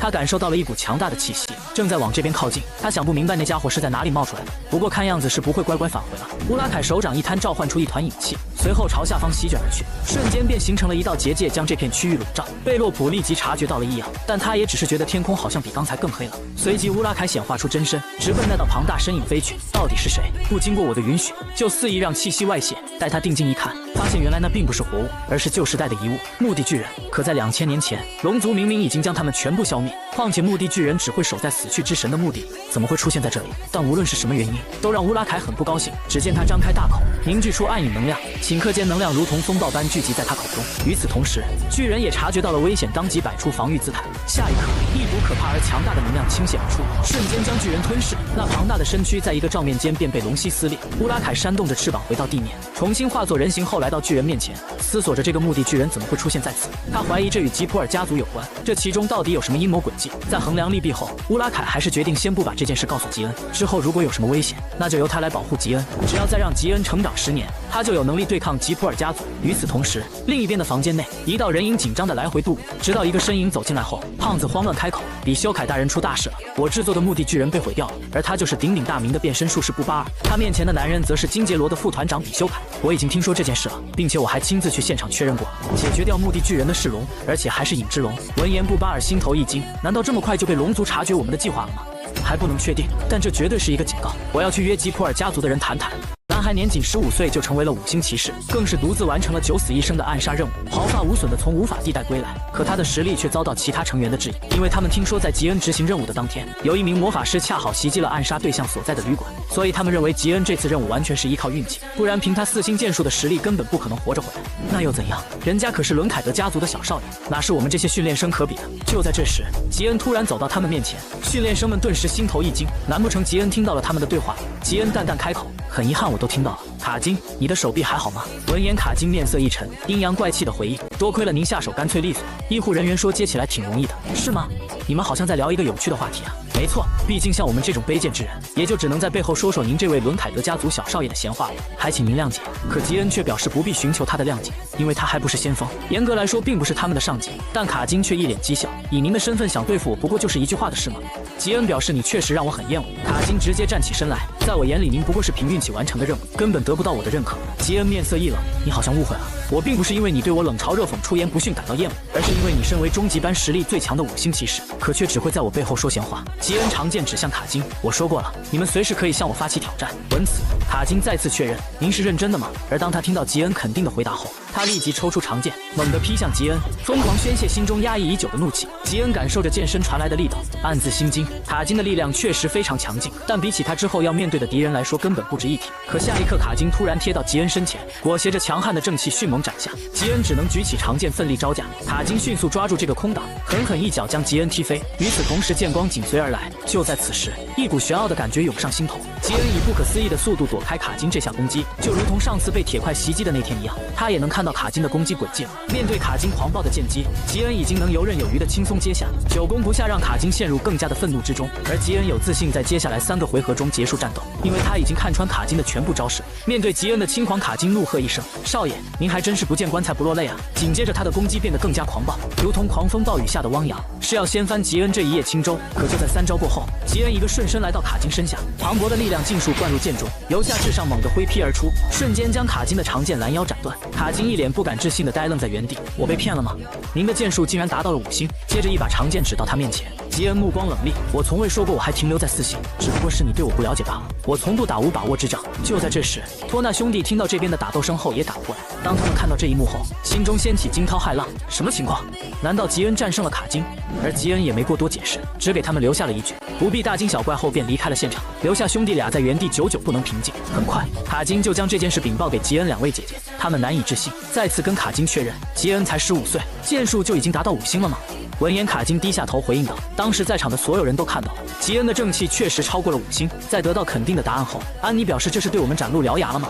闻言，妙目光凶狠，满脸杀气：“不是对我们，而是对家族所有人。给吉恩分配下一个任务的时候，把我们的人也安排进去，必须要让他有去无回。”男孩年仅15岁就成为了5星骑士，更是将成名已久的老牌骑士击败。这个消息如风暴般引起整个家族的轰动，所有人都感到无比震惊，因为在整个伦凯德家族历史上，只有3人在15岁成为5星骑士，分别是初代家主、父亲以及露娜姐。但大姐露娜却对家主之位毫无兴趣，因此二哥乔舒亚便成为了第1顺位继承人，并且在母亲的全力支持下，他现在的地位非常稳固。但吉恩的强势崛起打破了这种稳固的格局，因为父亲除了对露娜姐外，再也没有对其他人表示过肯定。他认为乔舒亚不适合当领导者，所以一直希望出现一位能取代乔舒亚的继承人。所以接下来父亲一定会对吉恩再次有所指示，虽然还不知道父亲会下达怎样的指示，但吉恩有2点可以确定：首先，他会考验吉恩能否克服年龄差，因为吉恩比所有继承人都小很多；其次，父亲会保护吉恩，不会让他在接受考验之前死在其他兄妹手里，因为他是继初代家主后唯一拥有影气的存在，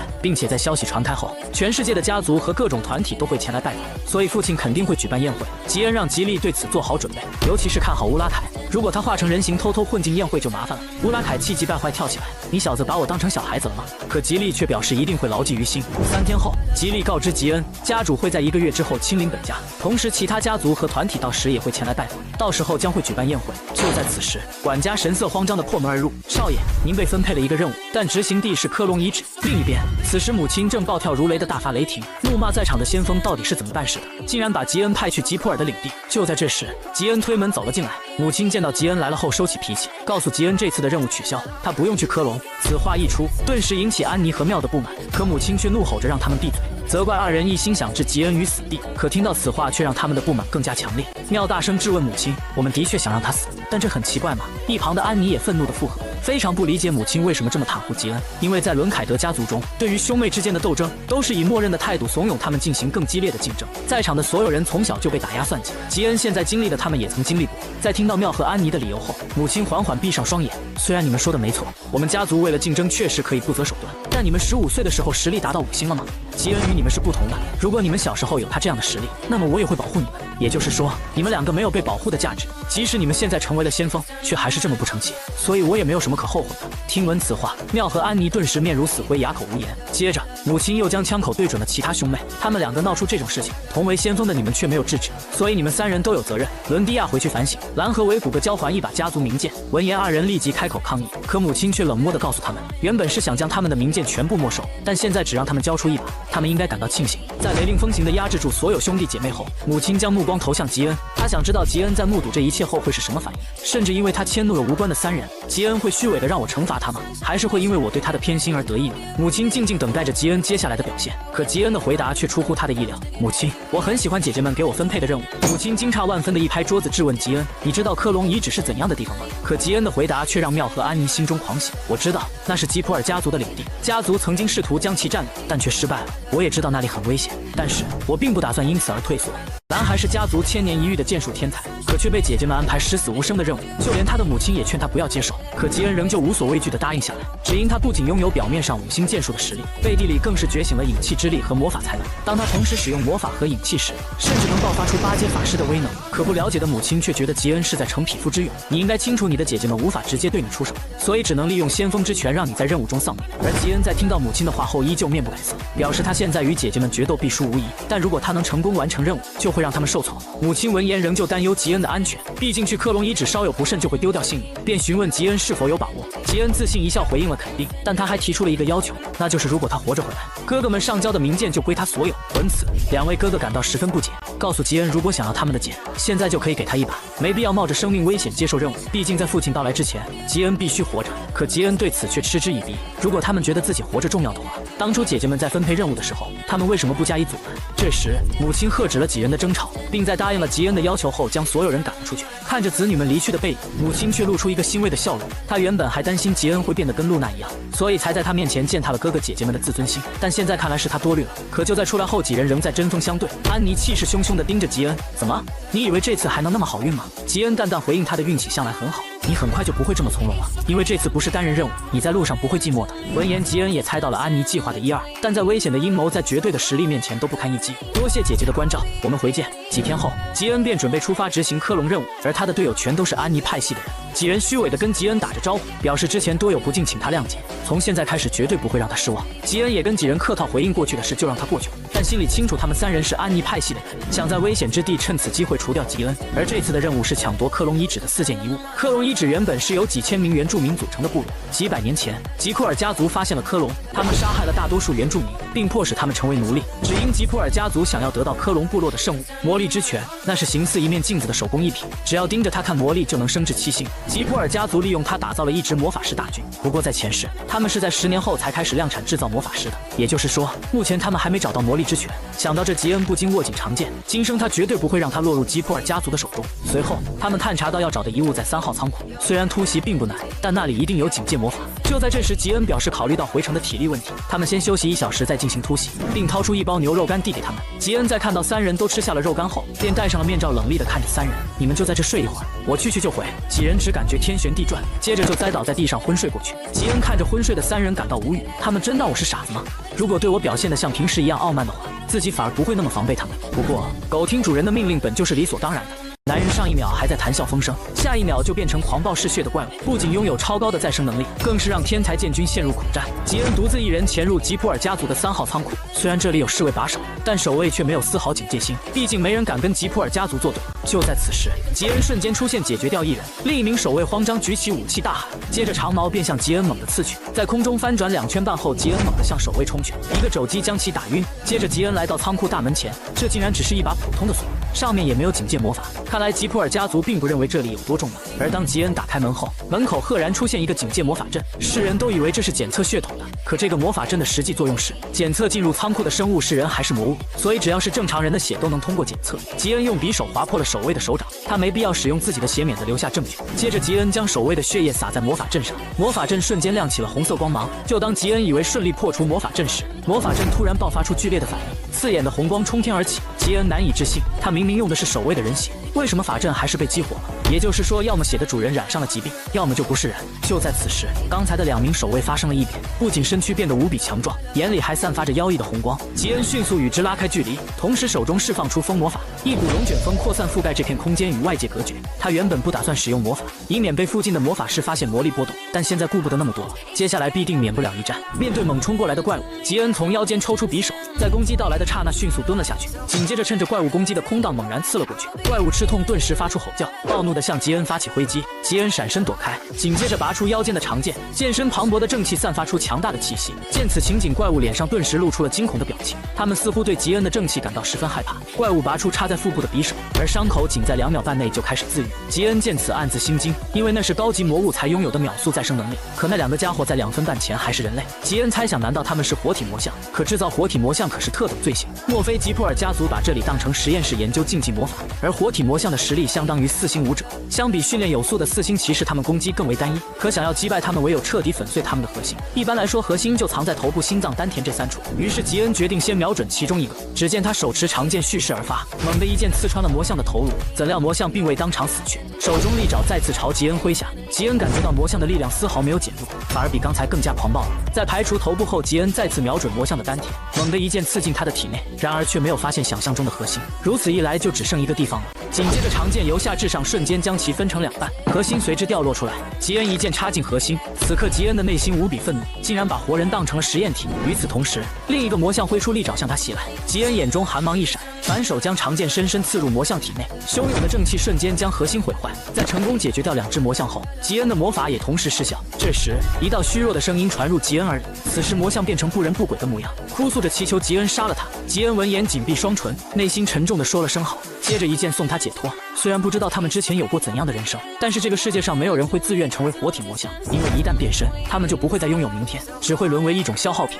他明明是剑术名门的天才剑军，却觉醒了隐气之力和魔法才能。当隐气和魔法合而为一时，究竟会引发何等恐怖的灾难？而让吉恩决定使用这2种力量的原因，是他发现了吉普尔家族惨无人道一面，他们竟然私下利用活人制作人体魔像，这在帝国属于特等罪行。吉恩怀疑姐姐是不是知道这里的情况，所以才给他安排这个任务。不过即使吉恩将这里的情况公诸于众，吉普尔家族也一定会矢口否认，就算被调查，也会利用权势抵赖到底。而现在的他也没有能力解决这个问题，所以他只能先将魔像碎片证据保留。不过眼下还是得先将任务完成。吉恩看向仓库货架上的各种物品，全部都覆盖了警戒魔法。原本他可能还要为破除警戒魔法费上一番功夫，但现在2名守卫以活体魔像被杀，所以无论他在这里如何肆意妄为，吉普尔家族都会悄悄善后，不会把事情闹大。只见吉恩将魔力尽数凝聚在手中，庞大的魔力逐渐化成烈焰，紧接着又用另一只手唤出一团影气，2股能量在碰撞中融合。下一刻，一团散发着骇人之势的恐怖能量在吉恩手中跳动，随着吉恩的一声大喝，火焰爆发，一瞬间无穷烈焰就将整间仓库焚烧殆尽。几天后，安妮和缪正蹲在地上鼻青脸肿，露娜生气地责问2人为什么要把吉恩派去吉普尔家族的领地，他可是比你们小10岁啊。可他们却反问露娜真的不知道原因吗？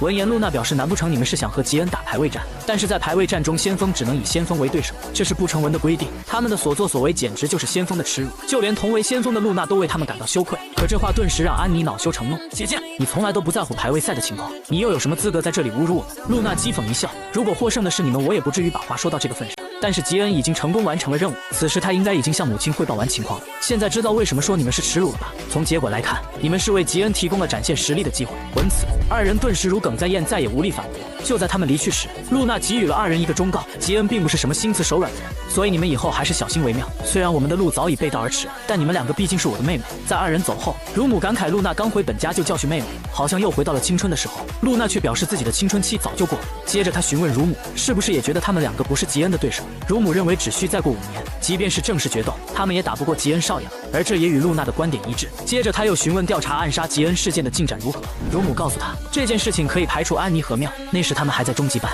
根本没什么不可告人的秘密。托纳兄弟也可以排除在外，还有玛丽和尤娜也不可能。那么剩下有嫌疑的人，就只剩下乔舒亚少爷和迪普斯少爷，还有兰和维古少爷以及伦蒂亚小姐。先不说兰和维古少爷，另外3人就不能轻易对他们进行调查，因为他们3人在家族中地位十分稳固，如果暗中调查很可能会惹上麻烦。于是露娜决定先静观其变，乳母让露娜也不必太过担心吉恩，毕竟吉恩现在安然无恙，而且实力提升速度非常惊人。另一边，吉恩也回到了自己的房间，乌拉凯凑过来询问吉恩任务是否顺利，吉恩却表示有一个东西要给他们看。只见他拿出一个小瓶子，里面装着科隆遗址带回来的魔像标本，并告诉他们这是仓库守卫变成的活体魔像。乌拉凯听到后顿时瞳孔地震，上次他发现了墓地巨人，这次吉恩竟然遇到了活体魔像，他不明白吉普尔家族到底在搞什么鬼。乌拉凯转过头严肃地跟吉恩确认，在得到吉恩肯定的答案后，乌拉凯满脸认真地让吉恩抽空和他再去一趟，他要亲自去问问吉普尔家族到底要做什么。而原本因为活体魔像的事情，吉恩再去科隆遗址的话心里会有些不安，但既然乌拉凯要与他同行，那就安全多了，还可以趁机找一下魔力之泉。反正不管他们怎么闹，吉普尔家族都会把事情压下去。想到这，吉恩便答应了下来。第二天，吉恩如往常一样参加特训，可杰德此时却告诉吉恩，从明天开始，他不用再参加任何训练，因为下周家主会对他另有指示。一旁的托纳兄弟听到后，眼睛瞪得跟铜铃一样，猜测父亲该不会是要任命吉恩为准先锋吧？而准先锋是在成为真正的先锋之前，为了积累声望离开家族，在离开后家族不会提供任何帮助，一切都只能依靠自己。可吉恩听到这个消息后，却激动地握紧拳头。此时他心中无比高兴，他终于可以不用再顾及旁人的眼光，尽情壮大自己的力量。兰还是剑术名门的天才剑君，更是伦凯德家族最小的儿子，年纪15岁就成为5星骑士，家族甚至为他召开1000人宴会，来访人物无不是非富即贵之人。他的半神境父亲更是率领大军亲临。原本父亲打算在黑海闭关10年，可没想到这个小儿子总是妨碍他的训练。卡恩也出言赞叹道：“在飓风城时我就知道吉恩绝非等闲之辈，但没想到吉恩会强大到这种地步。”父亲沉默了片刻后告诉卡恩，这是因为他充满了斗志。在第一次去飓风城时，他就从吉恩7岁的眼里看到他斗志昂扬的眼神，那刚到剑之庭园时挑衅哥哥们的样子也让他印象深刻。就像吉恩天生就知道如何挫败对手，因此他的哥哥姐姐们才会不断的打压他，一次次的想将吉恩置于死地，但吉恩却每次都能平安归来，甚至他的剑术也已经达到了5星。不过最让他吃惊的还是吉恩竟以一己之力斩杀了白狼族的战士，向父亲证明了他所坚守信念的价值。2天半后，父亲到达了剑之庭园，而家族之人都早已在此等候。父亲慰问母亲辛苦了，母亲告诉他孩子们都长大了，所有的准备工作都是他们在操心。可父亲却冷冷道：“如果他们真的表现良好的话，我就不必离开黑海亲自回来了，因为他知道今天来访的客人只会看他的脸色行事，并不敬畏他的孩子们。”在路过吉恩身前时，他看到了被吉恩别在腰间的名剑，这2把剑曾是他赐给兰和维古2人的，于是便询问他们为什么把剑送给吉恩。2人闻言一阵汗流，尴尬表示是被吉恩抢走的，因为他们当时说好吉恩完成科隆任务剑就归他。父亲听到后不禁哈哈大笑，他拍了下兰的肩膀打趣道：“你们不觉得吉恩很狡猾吗？有时候我都怀疑他是不是我的亲儿子。”夜晚，吉恩和父亲并肩站在窗前，这是他第一次参加本家的宴会。虽然前世他也参加过几次家族宴会，但他都是只能像个罪人一样躲在暗处。没想到在他死过一次后，竟然和父亲一起成为了宴会的主人公。父亲告诉他，伦凯德家族很少会举办宴会，只有在发生非常值得庆祝的事情时才会举办。也就是说，吉恩取得了非常了不起的成就，而且比起7年前举办的宴会，这次宴会多了200人。也就是说，伦凯德家族的权势比7年前更显赫。尽管这些年父亲一直在黑海战斗，可即便如此，伦凯德家族的威势仍在不断增强。而原因很简单，全凭父亲是现今唯一的创圣骑士。但同时，这也意味着一旦父亲不在，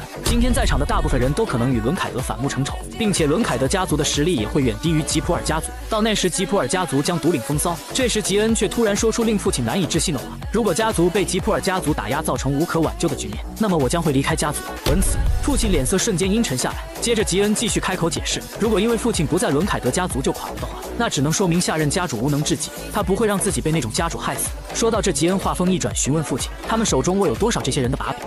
在来之前，吉恩将抢来的剑还给了维古，作为交换，让他把先锋才能查看的家族委托合同给他查看。吉恩在上面看到了每个家族的各种罪行，托了伦凯德的福，这些人现在才能厚着脸皮活着站在这里，否则仅凭他们做过的那些事，就足以让他们死上无数次了。他只是大致看了下，就掌握那么多除了剑以外的武器，相比父亲和母亲他们手里掌握的更多。如果非创圣骑士的家主想要引领家族前进，他就必须具备超强的协商能力，利用这些把柄守护好家族。父亲听完后却觉得这些把柄吉普尔家族也一定有，可吉恩却自信一笑，吉普尔家族不会用这些把柄要挟这些人，因为恶棍形象只属于伦凯德家族，吉普尔家族只会扮演老好人。总而言之，如果下任家主无法将他们充分利用的话，我一定会毫不犹豫地离开家族，然后为报复吉普尔家族做准备。闻言，父亲摸着下巴赞同了吉恩想法，毕竟只有活着的人才能报复敌人。父亲目光看向吉恩，其他的孩子绝对不敢在他面前做出伦凯德家族没落的假设，只会说一些不自量力的话诉苦，而吉恩却冷静坦率地袒露了他内心的想法。想到这里，他不禁露出了欣慰的笑容。只可惜自己在晚年才生下了吉恩，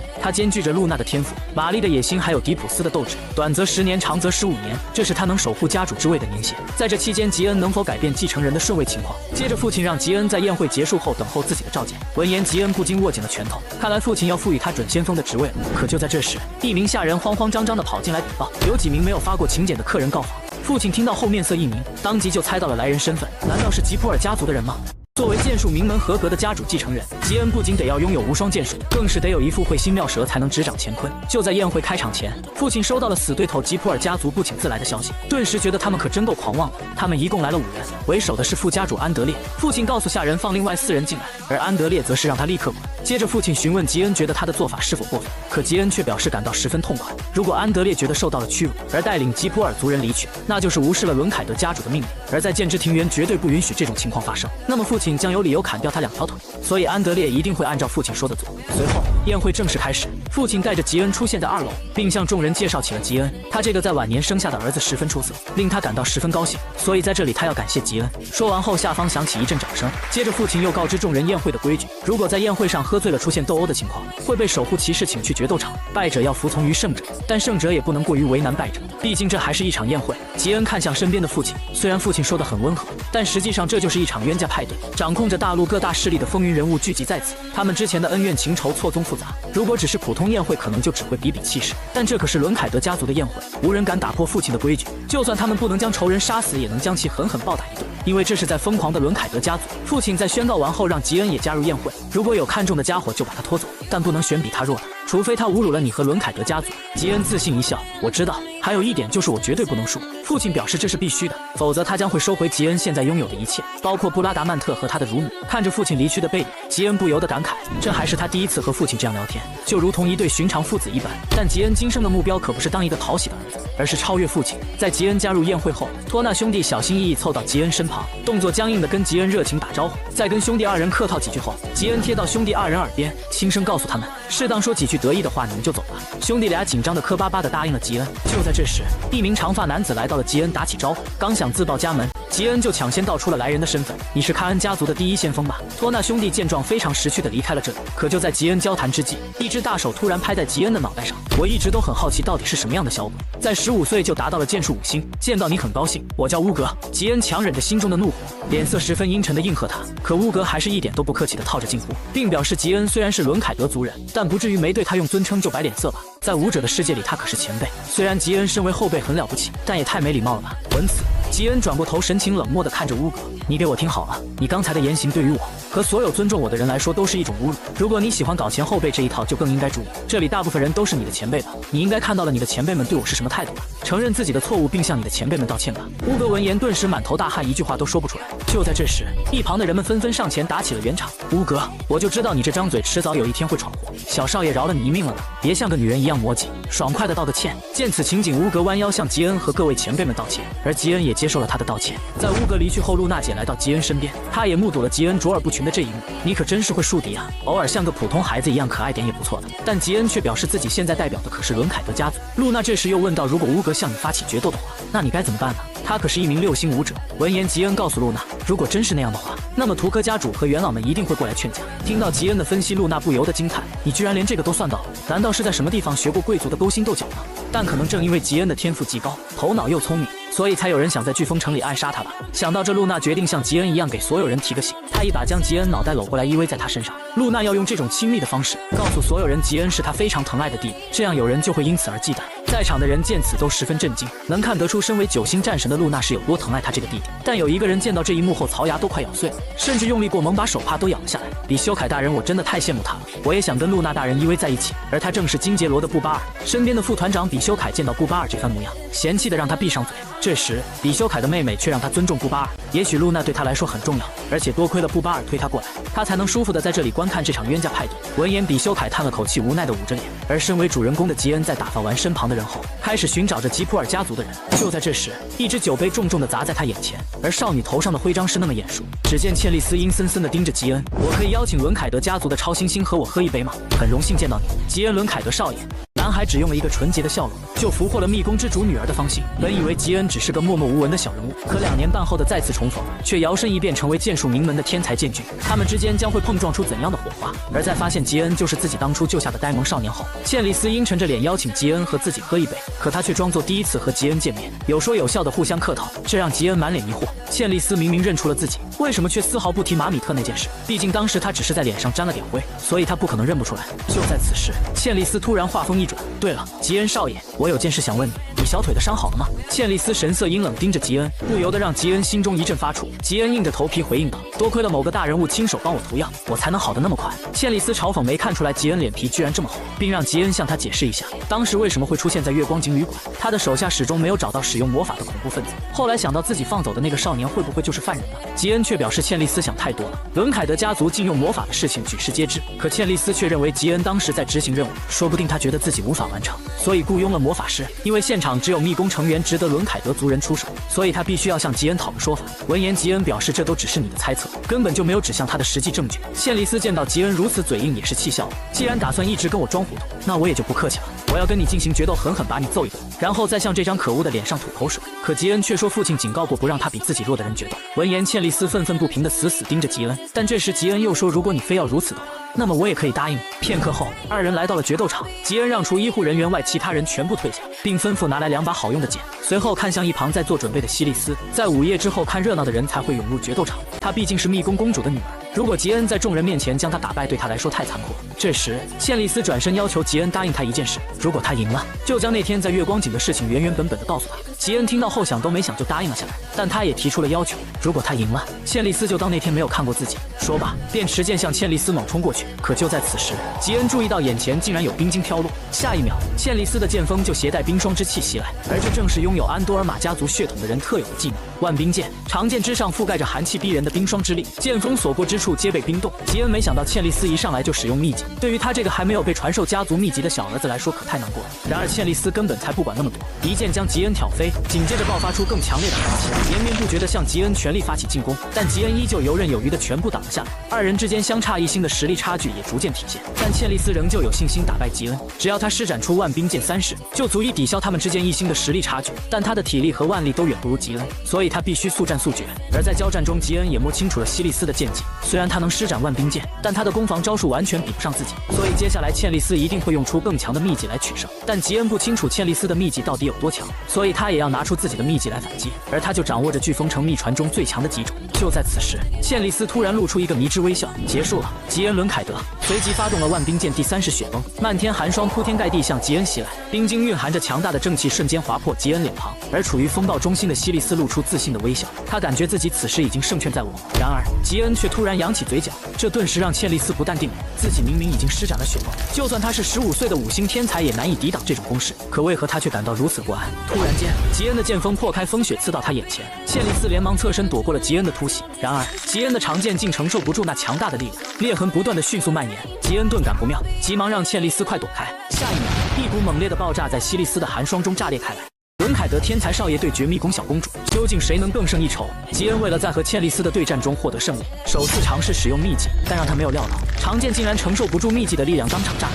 吉恩心急如焚地冲向爆炸中心，这一击的威力根本不是西丽丝可以抵挡的。如果他没有及时避开的话，非死即残。而当他看到茜丽丝安然无恙时，长舒了一口气。但茜丽丝此时却陷入了无尽的自我怀疑中，她难以置信自己竟然因为怕死怕受伤，所以躲开了。作为密宫之女的她不能接受这个现实。吉恩连忙上去关切询问茜丽丝状况如何，同时看出了茜丽丝的心境出了问题。虽然他当时听到了吉恩的警示，但他仍想接下吉恩的秘籍。可面对生死存亡，他还是退缩了。即使他自尊心再强，再重视名誉，但他年龄还是太小，无法法抑制住求生的本能。面对一蹶不振的西利斯，吉恩轻声安慰：“如果是他的话，也一样会躲开，而你一样会大声提醒我，所以你不必太过自责。”谢利斯听完后，默默从怀中拿出一盒药膏，接着涂抹在吉恩脸上的伤口。这就当报答你饶我一命的恩情吧，因为这条命是你施舍给我的，我也会做回我的大人物，所以你不用替我担心。说罢，他径直转身离去。对了，今天是我们第一次见面，我们明天见。吉恩看着茜丽丝离去的背影，一时之间竟无言以对。第二天，吉恩发现宴会的人少了很多，这也就意味着他能去见见吉普尔家族的人了。听说来访的几人年龄都在15到20岁之间，正好与他年龄相仿，可以借此机会比较一下魔法实力。虽然他还想问下科隆的事情，但还是决定到时候再跟乌拉凯一起去调查。有了乌拉凯的帮助，寻找魔力之泉也会容易很多，还能断绝将来吉普尔家族制造魔法师大军。就在这时，吉恩面前出现了一只眼熟的猫咪，愣在原地想伦凯德家宴上怎么会出现一只猫？可当看清那是乌拉凯后，怒气值迅速上升。西利斯看向乌拉凯项圈上的名字，询问吉恩这是他取得吗？而当乌拉凯看到吉恩的那一刻，瞬间炸毛。吉恩眼中闪烁着无法遏制的怒火，仿佛要将乌拉凯生吞活剐一般。就在这时，吉恩身后突然传来一道声音：“我就知道，只要跟着那只猫，就一定能找到你。”一个白发少年高兴地跳到吉恩面前：“我终于见到你了，吉恩·伦凯德，我可是每天都在想你啊！”西利斯和乌拉凯一听，好家伙，这信息量有点庞大呀，随即便转身离去，不打扰二人交流激情。少年指向吉恩，告诉他自己名字的第一个字是北，让他想想自己是谁。然而吉恩却表示对他完全没有印象。闻言，少年一拍吉恩肩膀，他没想到吉恩的记忆力竟然这么差，于是便打算直接告诉他的名字：“我叫贝。”吉恩却突然开口打断了他：“我知道你叫贝拉丁·吉普尔。”不耐烦的一把拍开贝拉丁的手，告诉他之所以一再装没印象，就是不想让他套近乎。可他怎么就这么不识相呢？闻言，贝拉丁单纯的露出一个恍然大悟的表情，这让吉恩一阵无语。这个傻乎乎的家伙，真的会在30岁时成为9星法师吗？接着，贝拉丁骄傲地跟吉恩炫耀，他的魔法已经达到6星了，比他的剑术都还要高1星。可听到这话，吉恩却愣住了，他难以置信，吉普尔家族魔法天赋最高的贝拉丁，18岁时竟然才成为6星法师，而吉恩预计自己到了18岁时，魔法至少能达到7星，这让他都怀疑贝拉丁是不是在隐瞒实力。可当他看到贝拉丁一脸得意的模样时，他就打消了这个想法。这让吉恩客观地确认了自身潜力，那就是自吉普尔现任家主之后，站上魔法顶峰的人将会是他。接着他询问贝拉丁，他们家族并没收到邀请，为什么要来参加自己的宴会？闻言，贝拉丁咧嘴一笑，是因为我缠着安德烈叔父，非要他带我过来的。听到这话，吉恩有点无语，不过是小孩子耍赖皮而已，就让吉普尔副家主同意了踏足敌人的地盘吗？吉恩摆摆手，让他待在这里安分点，就要离去。贝拉丁顿时感觉被冷落，表示知道吉恩的父亲对他的叔父手下留情了。他再次搭上了吉恩肩膀，作为交换，贝拉丁答应吉恩以后不提前打招呼，就来参加吉普尔家族的宴会，也不会伤害他。吉恩目光一瞥，那如果我发动恐怖袭击呢？可贝拉丁却龇牙一笑，我绝不食言，就算是你发动恐怖袭击，我也不会杀了你。如果发生战斗，我也不会对你出手。吉恩看着这个奇怪的家伙，一时间不知道该说什么，留下一句你可真是个傻子，转身离开。他要去处理另一个麻烦了。从刚才开始就有个让人不快的家伙盯着他。吉恩来到一个人影身后，这位客人，你是有什么话要跟我说吗？此人正是金杰罗的布巴尔。可没想到布巴尔却向他询问露娜大人什么时候会再露面，并掏出一本书递给吉恩，想让吉恩把这个转交给露娜。上面是他为露娜彻夜创作的诗集，包含了他满满的爱意，只要露娜看到就会明白他的心意。随即又露出一个痴汉般的笑容，也许在不久的将来，我会叫您一声小舅子。此话一出，贝拉丁顿时将刚喝下的红酒喷了2米半，而吉恩的怒气值也瞬间拉满，一把抢过了布巴尔手里的书本，当场给他撕了个粉碎，随后狠狠地踩在地上。吉恩怒发冲冠，简直气得就快要爆炸。布巴尔不仅随意将姐姐的名讳挂在嘴边，还敢说什么小舅子，真是一点都没有把伦凯德家族放在眼里啊！他当即让守护骑士将这个家伙拖到决斗场，可布巴尔大难临头还不知悔改，高喊着他只是表达了自己的爱意，吉恩不能这么对他，而且他还是伦凯德家族的客人，哪有这样的待客之道？可吉恩却充耳不闻，将他压到了决斗场内，一把将他甩在地上。只见吉恩神色凛然，猛地一把扯下的外套，我要与你徒手格斗。南韩明明只是5星剑术的实力，却敢越级挑战7星强者，甚至在对决中顿悟8星骑士才能使用的星剑。而起因是一个死肥宅，竟然厚颜无耻的想要当吉恩的姐夫，这让吉恩怒发冲冠的将巴布尔拖到决斗场，他要狠狠教训这个不知死活的家伙。这一幕刚好被比修凯二人看到，他们搞不懂布巴尔为什么会惹上了吉恩，就连茜丽丝和乌拉凯也觉得莫名其妙，想不明白吉恩为什么会挑上那种家伙决斗。而最懵逼的当属布巴尔，他怀疑是不是吉恩发现了自己5年前帮助吉普尔家族暗杀他的事情。接着主持人宣布了对决主人公，正当布巴尔想跟吉恩自我介绍一下时，一只愤怒的拳头已经轰在了他的大脸上。吉恩神色冰冷地盯着布巴尔，我不想知道你这种家伙叫什么。布巴尔见状也不打算再跟吉恩客气，拳头上爆发出正气，猛地一拳砸下，狠狠轰在吉恩的脸上。吃瓜群众看出了布巴尔是6星武者，看样子还十分擅长格斗术。吉恩如果输了的话就丢人了。一击得手，布巴尔顿时嚣张大笑地嘲讽吉恩，就凭你这点实力也敢跟我决斗，我会让你痛哭流涕跪下来求我。可他话音未落，吉恩的大手就猛地扣在他的脸上，紧接着拳头如疾风骤雨般疯狂狂落下，当场打得他哭爹喊娘，血液狂飙，毫无还手之力。这时，观战的马艾拉愤愤不平，表示既然已经分出胜负，为什么吉恩少爷还如此残暴地蹂躏对手？哥哥，你作为布巴尔的朋友，打算袖手旁观吗？比修凯本想解释他们是公平对决，然而马艾拉却不给他机会，他认真地盯着比修凯。哥哥，身为你的妹妹，我对你非常失望，我希望你能教训一下吉恩少爷。闻言，比修凯摸着额头，无奈地叹了口气，也只好答应了下来。他径直朝着吉恩走去。少爷，把那家伙放了，我们来比一场如何？吉恩将布巴尔甩到一旁，然后直面准备迎战比修凯。他是伊夫家族的七星骑士，无论输赢，吉恩都能有所收获。比修凯家族的剑术十分值得他学习，因为他们家族的前任家主是连父亲都认可的强者。吉恩这时将目光放到马艾拉身上，这个任性的小姐为了自己的一己之欲，竟然不惜为难自己的哥哥，真是可笑。看得出来，比修凯十分疼爱他这个妹妹，因此吉恩能理解他的心情，就像大姐露娜那样疼爱自己，所以他不能容忍任何人侮辱露娜。吉恩警告比修凯管好下人的嘴，怎料比修凯却告诉他，那家伙不是自己的下人，而是与我们同行的人。是布巴尔说错了什么话吗？听到这个名字，吉恩心头一震，他现在才知道刚才那个胖子就是上一世大名鼎鼎的变身术士布巴尔。但同一时间，吉恩脑海里浮现出了更多的疑问：布巴尔与比修凯到底是什么关系？在上一世，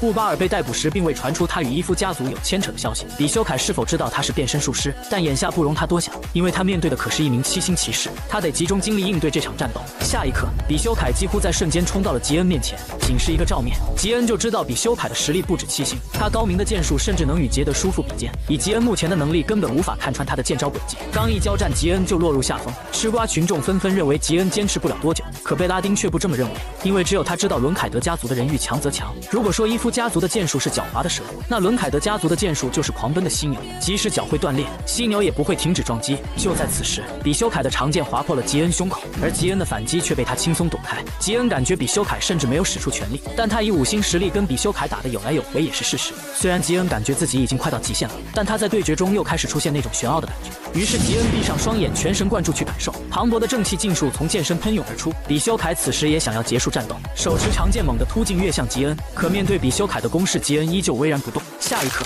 伴随一声清脆的碎裂声，吉恩手中长剑瞬间被横扫破碎，最终在吉恩脖颈前停下。剑气的余威顿时让吉恩晕厥倒下。与此同时，比修凯脖子凭空出现了一道细小剑痕，虽然只是划破了他的皮，但却让他感到无比震惊，因为在那一瞬间，他感觉似乎有一把剑即将斩下他的头颅。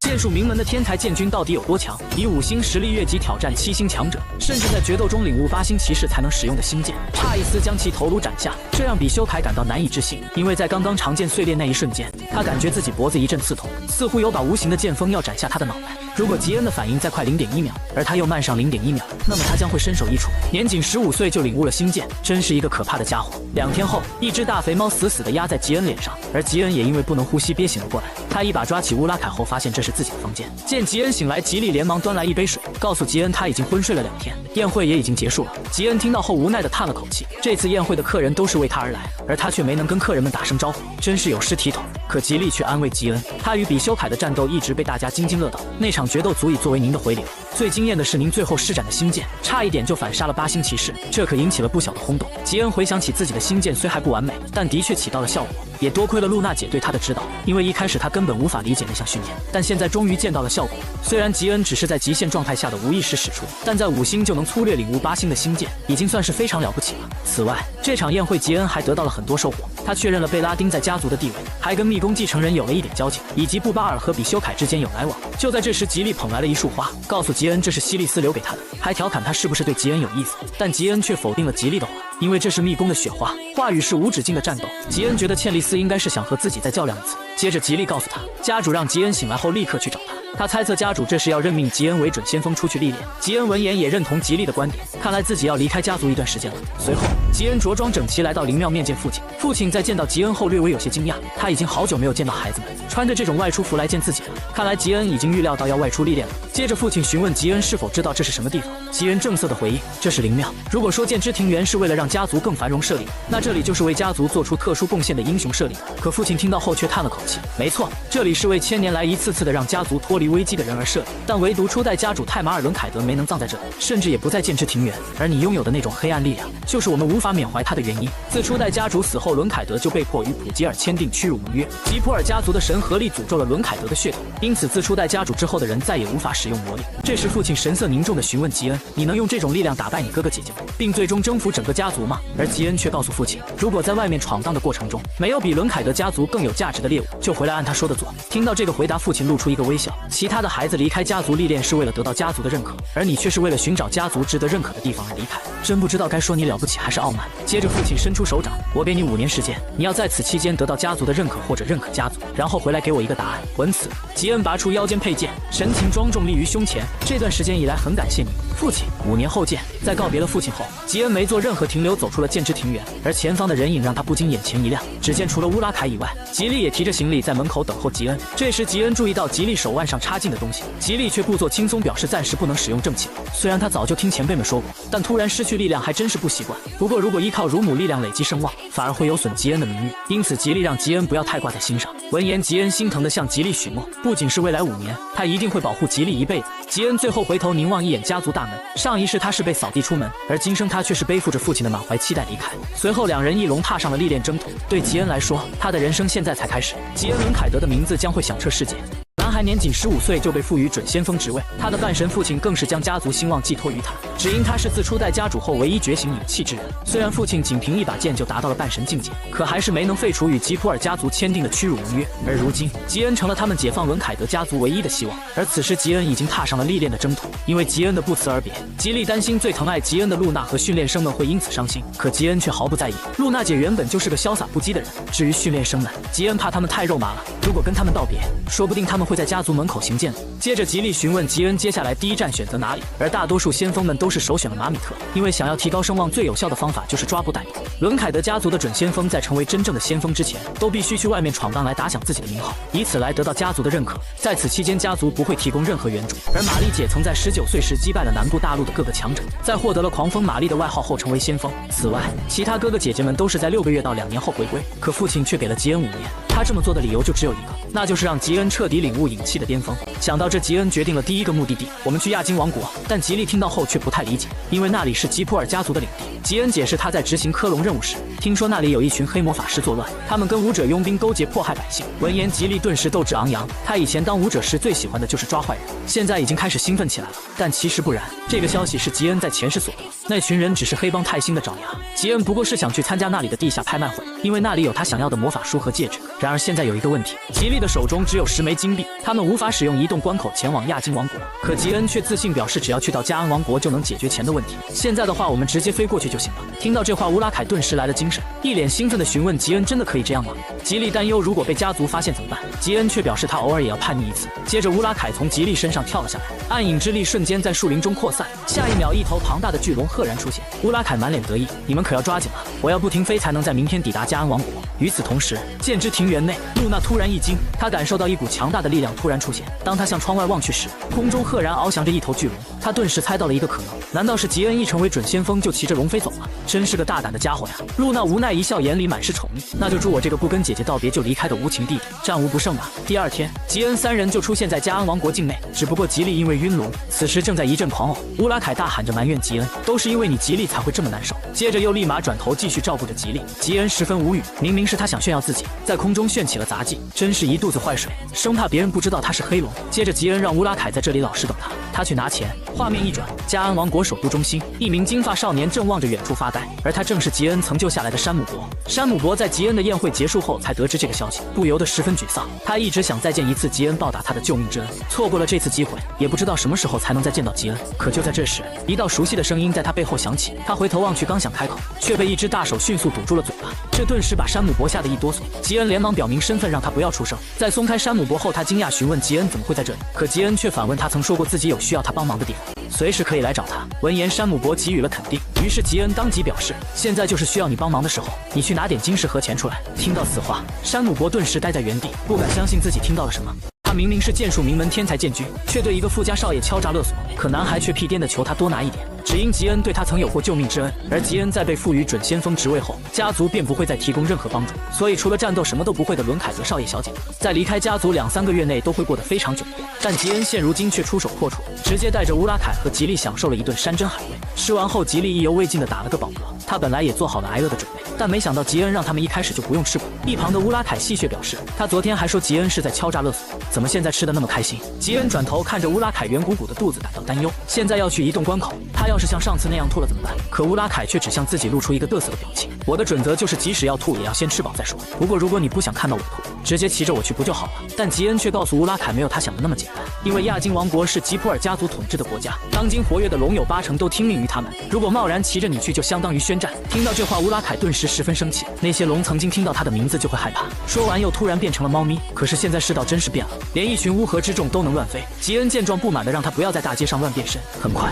他们来到了移动关口，在出示了家族制作的假身份证明后，几人顺利进到了等候室，在一股蓝色魔力笼罩下，下一刻他们就到达了目的地亚金王国。而吉恩上一次到此是在15年前的前世，他重生前的最后1年便是在这里度过。虽然时隔15年，但是眼前的景致一点都没有变化，随处可见的流浪汉以及神情麻木的行人，这让吉利感觉这座城市阴沉的出奇。明明天气那么好，但吉恩知道这是因为泰星的横行霸道所导致的。随后他们来到一家小旅馆，乌拉凯对此十分嫌弃，他们有这么多钱，完全没必要住在那么简陋的地方。吉利劝说乌拉凯，少爷肯定是有自己的想法。吉恩回过头告诉他，在这黑法师横行的地方，一上来就漏才会惹祸上身。可乌拉凯却觉得这都是小问题，看着这种连奥克都不愿意住的地方，牙龈咬得嘎叽作响。接着3人来到旅店老板面前，老板流着哈喇子抬起头打量着他们，这个一看就是个吃软饭的，这个明显是名年轻的菜鸟剑士，这个标致的女人应该是侍女。看完后他嘴角露出一抹坏笑，随即端来3杯橙汁招呼吉恩他们，一边吹捧着自己的小破布，一边把他的特制橙汁递给吉恩他们喝下。乌拉凯黑着脸拿起橙汁细细端详，下一刻勃然大怒，瞪着老板，一把将橙汁砸到他的脸上，紧接着跳到桌子上哭刺给他一脚。本就不爽的心情更是愤怒到了极点，竟敢拿下了毒的东西给本大爷喝，你今天死定了！男人只是嫌弃饮料不好喝，就跳起来把老板暴打了一顿，而他竟是世间唯一的暗影龙王，不知情的无良老板竟然企图给他下药。而老板的身份也并没有那么简单，他是特级情报商人杰特，在上一世吉恩曾欠过他人情，在刚被逐出家族时，吉恩受他帮助才能在此定居，但他接近吉恩的目的并不单纯，在之后以各种方法数次坑骗吉恩，那时候天真的吉恩被坑得只剩下底裤，一想到这段不堪回首的往事，吉恩就觉得火大，今生该换他来利用这个混蛋了。被打了半天，杰特才想起来自己也是个5星武者，可刚硬气一点，就又被乌拉凯哭刺一拳打软，顿时哭爹喊娘的连连求饶。在打了一阵后，吉恩让乌拉凯差不多得了，他还有话要问，别把他打死了。闻言，杰特像抓住了救命稻草，立即答应一定会将功赎罪。吉恩坐下后让他回答几个问题，说谎则死，坦言则生，他将会用主观和第六感来判断他说的是真是假。接着吉恩询问他的职业，我叫杰特，是一名情报商人，同时是这家店的老板，偶尔还做一点人口买卖。闻言，吉恩询问他下药是想把他们卖到哪里去，可还没等他回答，一只大脚丫子就伸到他的手上，在他呆滞的眼神中狠狠踩下，顿时一边惨叫一边回答，是在泰星地下拍卖场，那是叫泰星黑帮运营的地下拍卖场，各种黑货和赃物无所不有。在得到答案后，吉恩告诉他会找人来给他治疗，希望他明白之后要怎么做。接着吉恩便出门去找医生，可刚一出门，吉恩就松了一口气，他明明什么都知道，却还要佯装不知。虽然这样演戏很累，但他并不打算将自己重生的事情告诉任何人。很快吉恩便找来医生把杰特治好，而这里也不愧是魔法联邦，大街上随便找的医生都那么厉害，一点都看不出杰特受过伤的样子。这时杰特猜测起吉恩他们的身份，是武者家族继承人还是比曼特特认队，但无论是哪一方，他背叛一定都死得很惨。就在这时，吉恩来到杰特面前，让他带领前往地下拍卖场。很快在杰特带领下，一行人来到了拍卖场入口，刚进门，吉恩就被眼前的富丽堂皇亮瞎眼，这哪里像是黑场所，明明就是个演奏会。这时杰特拿出几个面罩递给几人，并告诉他们，虽然泰星对外的老大叫沙卡，但实际上却另有其人，真正的老大是一个叫蜘蛛手阿鲁的家伙，同时还是一名7星武者。杰特低下头小声告诉吉恩，听说他还跟伦凯德家族的族人有关系，但乌拉凯闻言根本不相信，他们怎么可能跟最底层的无赖有来往，就连吉利也是这么认为的。可只有吉恩知道，确实有一个人，那个对他施展无法提升剑术诅咒的人，那是9星级别的诅咒刃具的迷途。如果家族里有人跟魔法联邦有关系，那一定就是那个人。这是吉恩15年以来第一次得到线索，所以他不会放过任何蛛丝马迹，他一定要确认阿鲁的真